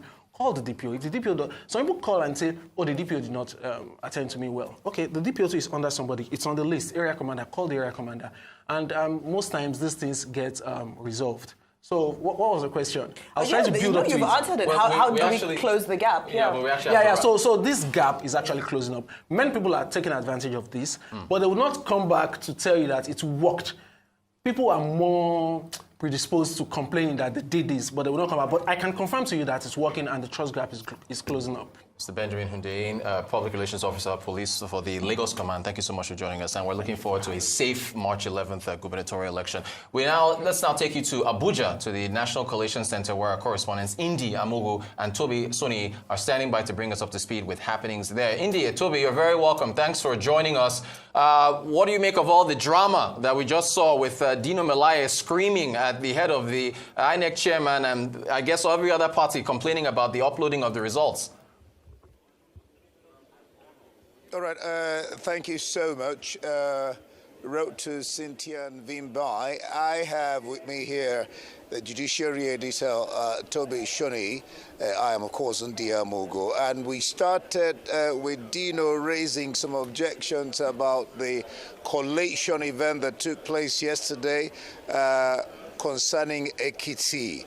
The accredited voters, he said that He said there were about 301,000 plus, but the INEC chairman had to correct him that what the scope reeled out was 315,058, and not the figures that Dino Melai, quoted that the scope from Ekiti reeled out. But I'll bring in, of course, the Kwara scope. We have the Kwara result, that of Oshun, that of APC, and that of Ondo. Out of these four, we have APC winning 3 of them, and PDP winning the Oshun presidential ballot. Let me bring in Judiciary Editor Toby Shoni to throw more light on the events that transpired here at the Collation Center. We're observing a 1-hour interlude before we get back and expect that some of the results will come in from the centers across the Federation. Toby, come in. All right, I have with me here, like I said earlier, on Toby Shoni, the Judiciary Editor, Arise News. I started by telling them there in the studio of the event that transpired here at the Collation Center, where Dino raised some objections about the scope, what the scope reeled out yesterday as the, number of total votes that was cast. But the INEC chairman had to make some correction, saying that the figures that Dino was quoting was absolutely wrong from what the scope gave. You want to throw more light on that? Yeah, thank you, Indil. It's been quite interesting, and it's been a tense movement here in day 2 of at the Collation Center. I think basically there were some discrepancies in the figures some people thought they had and what the collation officer presented. But luckily for everyone, the figures are displayed on the board, and I think the correct figures, which is 315, was shown, and that was resolved. But I'm not sure to the satisfaction of the PDP agent, because he raised some other issues, which we are going to go into very shortly too. Yes, he raised some issues about, I think he said he wanted, not only him, some other of the agents, said that they wanted the scopes from the centers that were being collated to say before they begin to announce the results that these are the uploaded results from the various centers, Kwara, Ondo, Oshun, and their likes. But then the INEC chairman has something to say about the fact that that was not correct in law. You want to say something about that? Yeah, the agents of the People Democratic Party and some other political party agents are insisting that the collation officer, to me, it's like they are demanding that they should swear to a note that what they have presented is what was uploaded into the INEC server. But I really don't think the argument goes into anything. It's not an issue. Even if they say so, it doesn't change anything. So for me, it's not something that he should have belabored anyway. But Dino also demanded for more transparency. He wants some of the board to display other figures, other processes. But according to the INEC chairman, some of the issues, or most of the issues he was raising, are issues that should have been dealt with at ward level, at council level, and at state level, and that they cannot be trashed at this point. But Dino won't have none of that. He's insisting that the process should be more transparent. They should allow them to, one of the agents even asked that they should be given time to do their own calculation to see whether it tallied with what the state collation officers are announcing. But the man said the purpose of this process here is not to do calculations, because all the party agents were the polling unit and they signed the results, which are now being displayed on the board. But still, the PDP agent was not satisfied. At a point, the INEC chairman has accused him of being disruptive, but he kept on railing and railing. But the chairman continued to calm him down, but eventually he accepted to calm down. But I'm not sure he went away satisfied, really. Did he really accept the calm down, or that when he was going to the podium, security agents came to block him, and that was when he turned back? And then to speak to the fact that the chairman said the issues they are raising, they're not supposed to raise at the Collation Center. If they want these issues to be trusted, they tender a petition or something of the sort. He spoke about that. Yeah, I mean, thank you, Indy. And he also said that, look, the issue they can raise, they should restrict themselves to the state that is being discussed. That the platform is not to raise general issue. If they are discussing Ekiti, if you have any issue with Ekiti, raise it, do your background check. I mean, liaise with your agent at the ward level. I mean, get their figures, and if they raise any issue, you can then come back and raise the issue. That is not, the process here is not for fishing. It's not to start looking for the evidence here. If you have got the evidence, come forward with it, then we'll address the issue.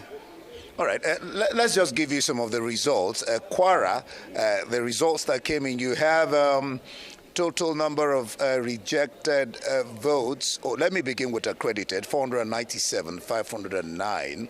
Rejected, 101 million. A number of accredited, like I said, 497,509. APC came out tops in Kwara with 263,372.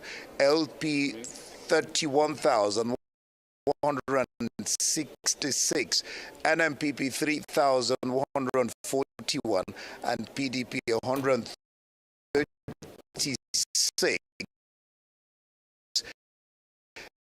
909. Accredited voters 469,971. Rejected votes 226,712. And the total votes cast will have 496. Valid 733,203. Total votes cast 756,744. APC has 343,945. LP 23,283. NMPP 713, and PDP 354. 366. PDP took or should state. You have Ondo. APC wins here. Total number of votes for APC 369,924. LP 47,350. NMPP 930. PDP 115, 463. We'll be going back in the next hour, just about 30 minutes or thereabout, for the continuation of this process. Ndiamo go here reporting live from the ICC, the Collation Center. Thank you, Rotus, Vimbai, and Cynthia in the studio. Back to you. Thank you so much, Indy, and of course, judiciary reporter there, Toby Soni. Now, I think we're going to head now back to Abuja. The Economic Community of West African States, they're giving a press briefing. Let's take a listen. Of election-related violence and insecurity, some of which regrettably resulted in the loss of life and the postponement of elections in some polling units. We also observed that these elections took place amidst a naira, a demonetization policy, and fuel scarcity. This notwithstanding, we observed that election day proceeded largely peacefully. The determination, patience, and resilience of all of those Nigerians who turned out to vote in these elections are to be highly commended. We note that there was only one woman presidential candidate out of a total of 18. While there has been concerted efforts to advance progress in increasing women's political participation as candidates since the 2019 elections, including the tabling of a private members' bill in Parliament to promote gender equality, we note that this bill was not passed. The vibrant participation by the youth in these elections was evident, especially in campaigns and on social media. We observed the significant role of the youth as INEC officials. We note that the campaign was vibrant and colorful, with the adoption of robust campaign methods, including numerous billboards, posters, and large, very well-attended rallies, as well as active social media campaigns. We welcome the role played by the media in covering the elections, but also note several challenges which were reported to the observers, including concerns about the safety of the journalists, disinformation, and incidents of hate speech on social media.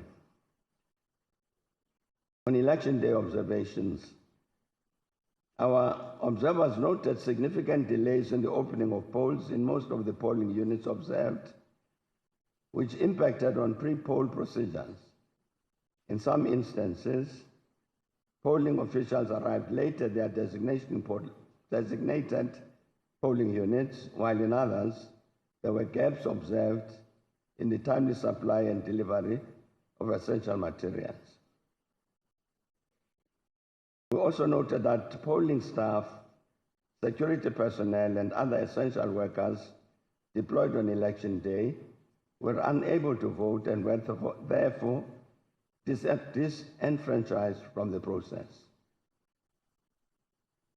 And on the role of polling staff and the polling procedures, polling staff conducted their duties transparently, although in some cases there were inconsistencies in applied procedures.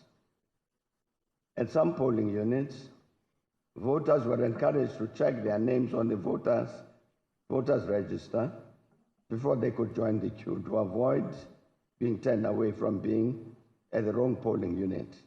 And this was commendable.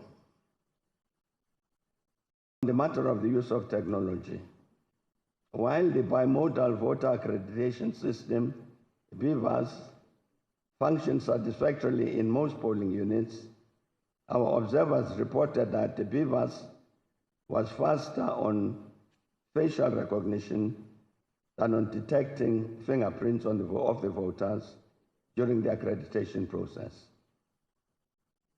The requirement first to try fingerprint recognition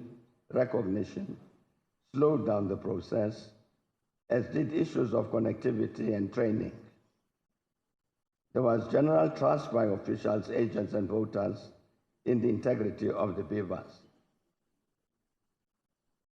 In the matter of ballot papers, several challenges were encountered with ballot papers.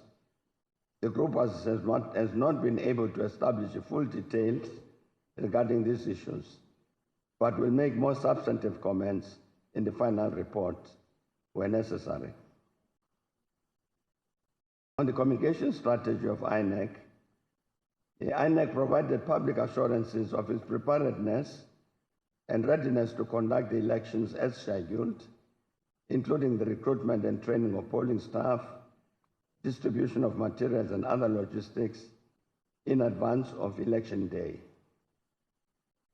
While we commend the fact that INEC conducted press conferences at various intervals, we noted that INEC's identification and measures to address various logistical challenges which were experienced on election day were not always communicated in real time. On voter turnout, we observed that there was variation in voter turnout. We will explore this aspect further and provide an assessment in our final report. On participation and inclusion, it was encouraging to note that priority was accorded to pregnant and nursing mothers, persons with disabilities, and elderly people. INEC is also to be commended for its efforts at fostering greater inclusion especially for persons with disabilities, by providing assistive devices at polling units, including braille, ballot guides, and magnifying glasses. On the role of party agents of political parties were present in many of the polling units. And party agents are an important element of the electoral process, but their behavior, as observed, was not always positive. we witnessed a number of polling units with significant numbers of party agents, many of whom were not wearing INEC accreditation badges. On security, the group observed the presence of security officials at most polling stations. They were professional, unobtrusive, they carried out their duties diligently, and respected the rights of voters to cast their ballots. On the secrecy of the ballot, and some polling units observed were in open spaces, while others were in tents and indoors in public buildings. Therefore, the layout varied from polling unit to polling unit, and for the most part, the secrecy of the ballot was assured, though we noted in some cases that the positioning of polling booths potentially compromised a secrecy.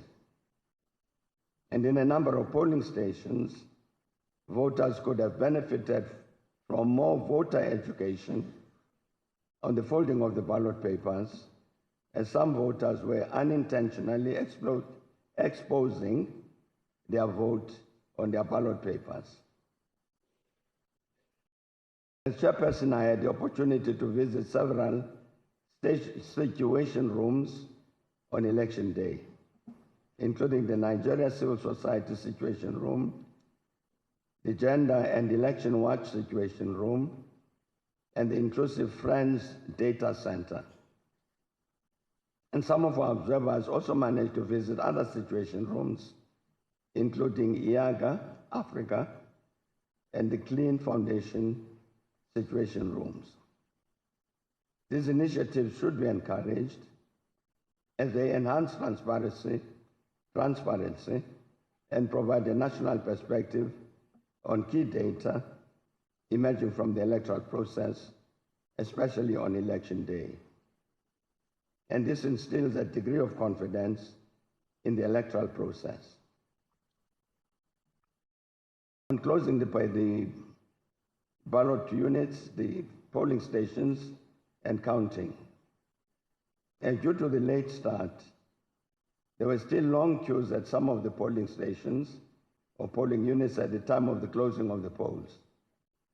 However, it was observed that those who were in the queues at 2:30 p.m. when the polls closed were allowed to vote. The close and count followed the due process for the most part with a high degree of transparency. And though various polling units experienced significant delays in closing due to their late openings, we found that the management of closing and count procedures varied in consistency. And one of the marked challenges we noted was the fact that as voting hours were extended, the close and count had to take place in the dark in many cases. It was noted that at some polling units, there was no proper lighting to facilitate counting at night.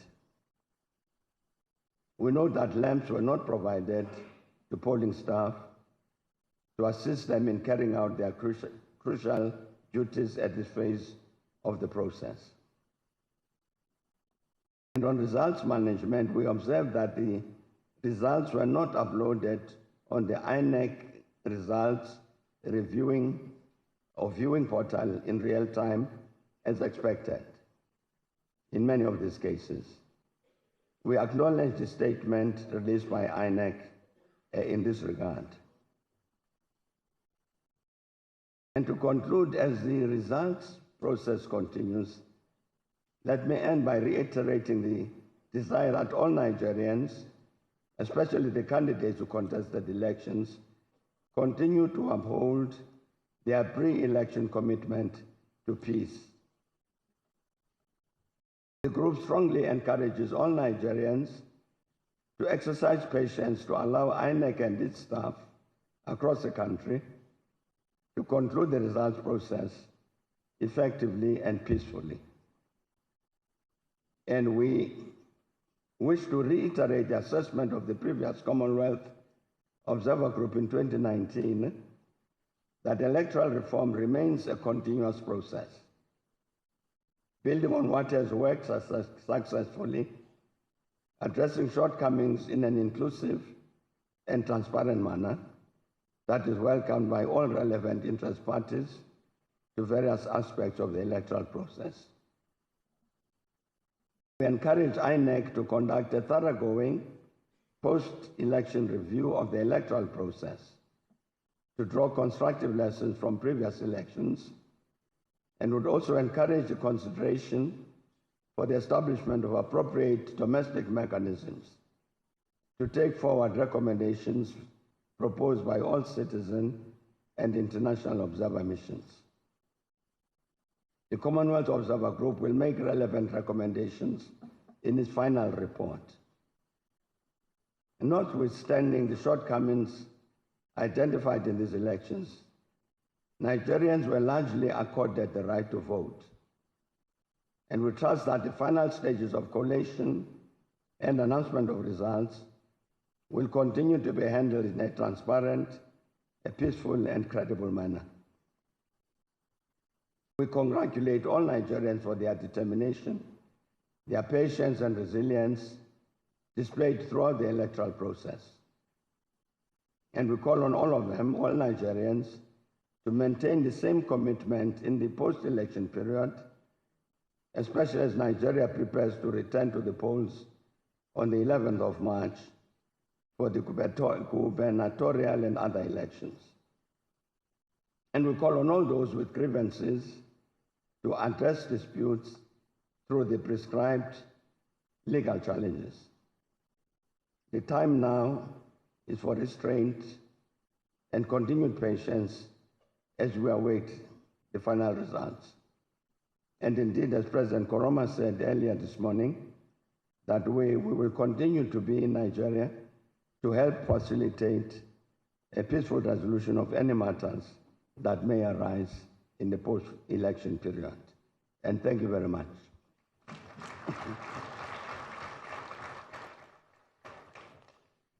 Thank you, Your Excellency. We'll now take some questions from the floor. If you have a question, please raise your hand and a mic will be given to you.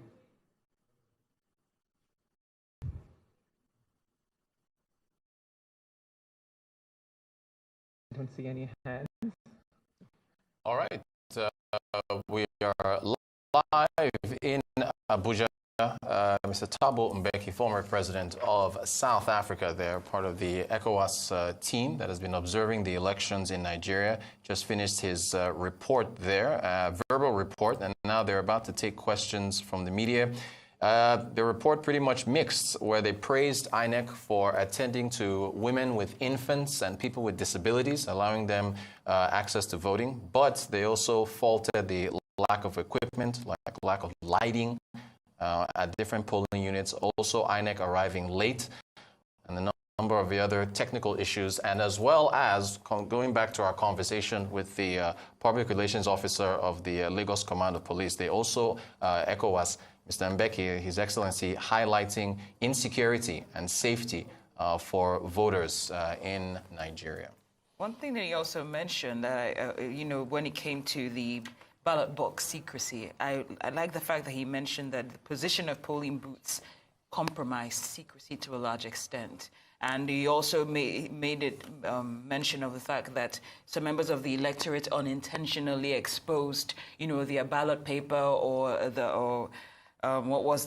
votes or who they voted for at the polling units, besides, the popular ones that we're already aware of. Right. In voter education. Yeah. So it's a good point. He mentioned the need for more voter education because he said, people, like I said, inadvertently exposing, who they voted for. So that's also a very comprehensive report there from Absolutely. And we don't expect anything less. I mean, Thabo Mbeki has become a veteran with regards to election observations across Africa. And one of the places, of course, where a very hot spot that he was able to resolve with the several disputes that have happened in elections in Kenya. Now, he was one of the main mediators who was able to bring Uhuru Kenyatta and Raila Odinga to the table for a handshake. And the reason I bring this up is because he he did emphasize at the end that he's available for any peaceful resolution of conflict that may arise. And, you know, with diplomats, they don't just throw things out there. Yeah. So I think it's important for us to note that and to continue to hope and encourage our leaders that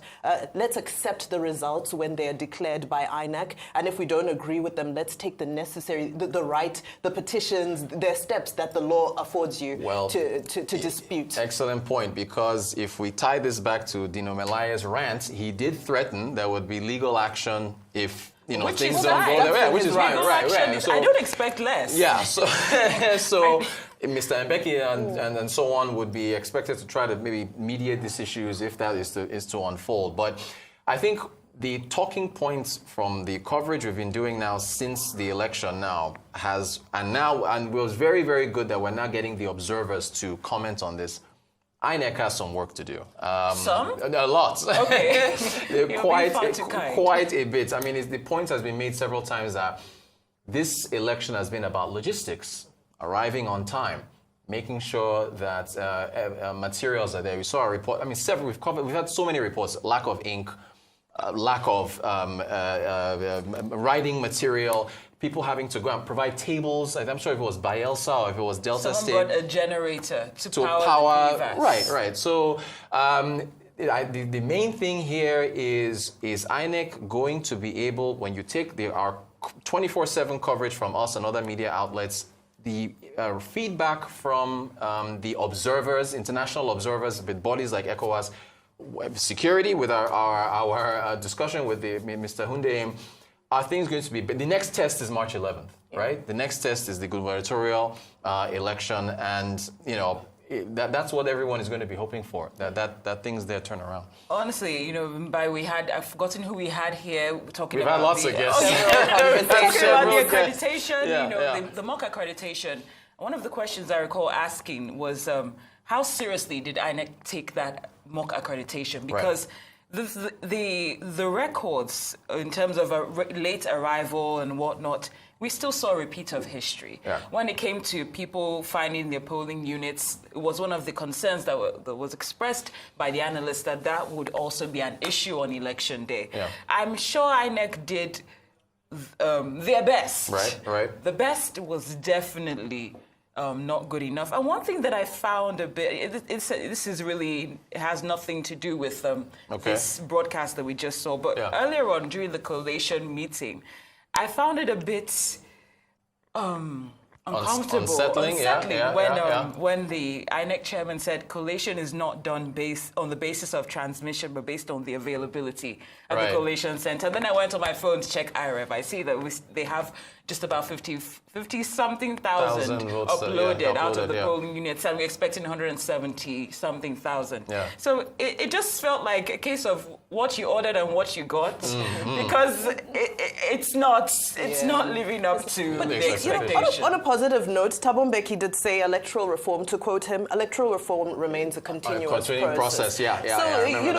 Just to lighten things up, we do hope that the notes can be taken in future at some point. We have to remain optimistic, right? We should. As the collations of the results of the Presidential and National Assembly elections continue, some have expressed satisfaction and others discontent, as we just discussed. And while these mixed reactions continue, some stakeholders look on, waiting for what becomes each candidate eventually. Joining us now, Dr. Chike Okogu, who is a disability advocate and leadership expert, who joins us now to discuss the rights of the physically challenged in the exercise. Good to have you on the show, sir, and thank you so much for joining us. So, in fact, we'll just jump right in. His Excellency, Mr. Mbeki, former president of South Africa, did give kudos to INEC for attending to people with disabilities. Do you agree with that from your observations? Have people with disabilities been given? I totally do. I totally do. INEC did a fantastic job of accommodating persons with disabilities. And this has been year on year, advocacy, fighting for the rights of persons with disabilities. And yes, I commend INEC for the great job that they have done. But something was missing there. We missed a point. This would have been a good opportunity for INEC to harvest more data of persons with disabilities. There was a form EC004 or something that they were supposed to give us to record persons with disabilities and vulnerable persons that were on the queue. But we missed that point because a lot of the presiding officers didn't have that form. So next, in 2 weeks' time, when we go for the Gubas, I call on INEC to please ensure that they harvest more data to know the numbers of persons with disabilities that are participating in these elections when it comes to voting. But great job, INEC. Well, thank you, Dr. Okogwu. Now, you've definitely taken your hat off to INEC, but were there some complaints that you might have received regarding provisions made for those with disabilities? Or are you saying that every unit had provisions for those with disabilities? Because we do have some, feedback that suggests otherwise. Oh yes. You see, I don't want to join those who are, heating up the place. Yes, INEC dropped the ball in some cases, but it is normal, There are cases of persons with disabilities who are hearing impaired who could not communicate with the presiding officers. We also have the persons with albinism who people saw. They didn't know that they were classed as persons with disabilities, so they were not given so much priority until they were, explanations were made. But over and over, it's a work in progress. So I think as we go on, but I commend INEC again for the sensitization, because on getting to the line, you see Nigerians, they respond well, they accommodate you, they give you priority. So it's not a total 100% success, but it is better than what it used to be. I'll say 85%. Thank you for that.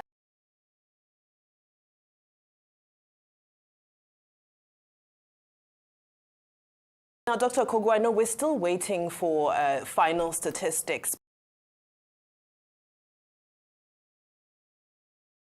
But based on your understanding of the statistics, the numbers, how do you think that voter turnout looked like just from your feelers on the ground? Well, I think that the numbers would have been more if we had addressed one of the things that I had been crying about: poverty, transportation. Now, being a person with disabilities, you need transportation to get to the polling unit. A lot of them could not afford to get there. So that reduced the numbers. My foundation had engaged with INEC, and INEC made it clear that, well, there's a limit to what they can do. They can only assist us to the point where they did.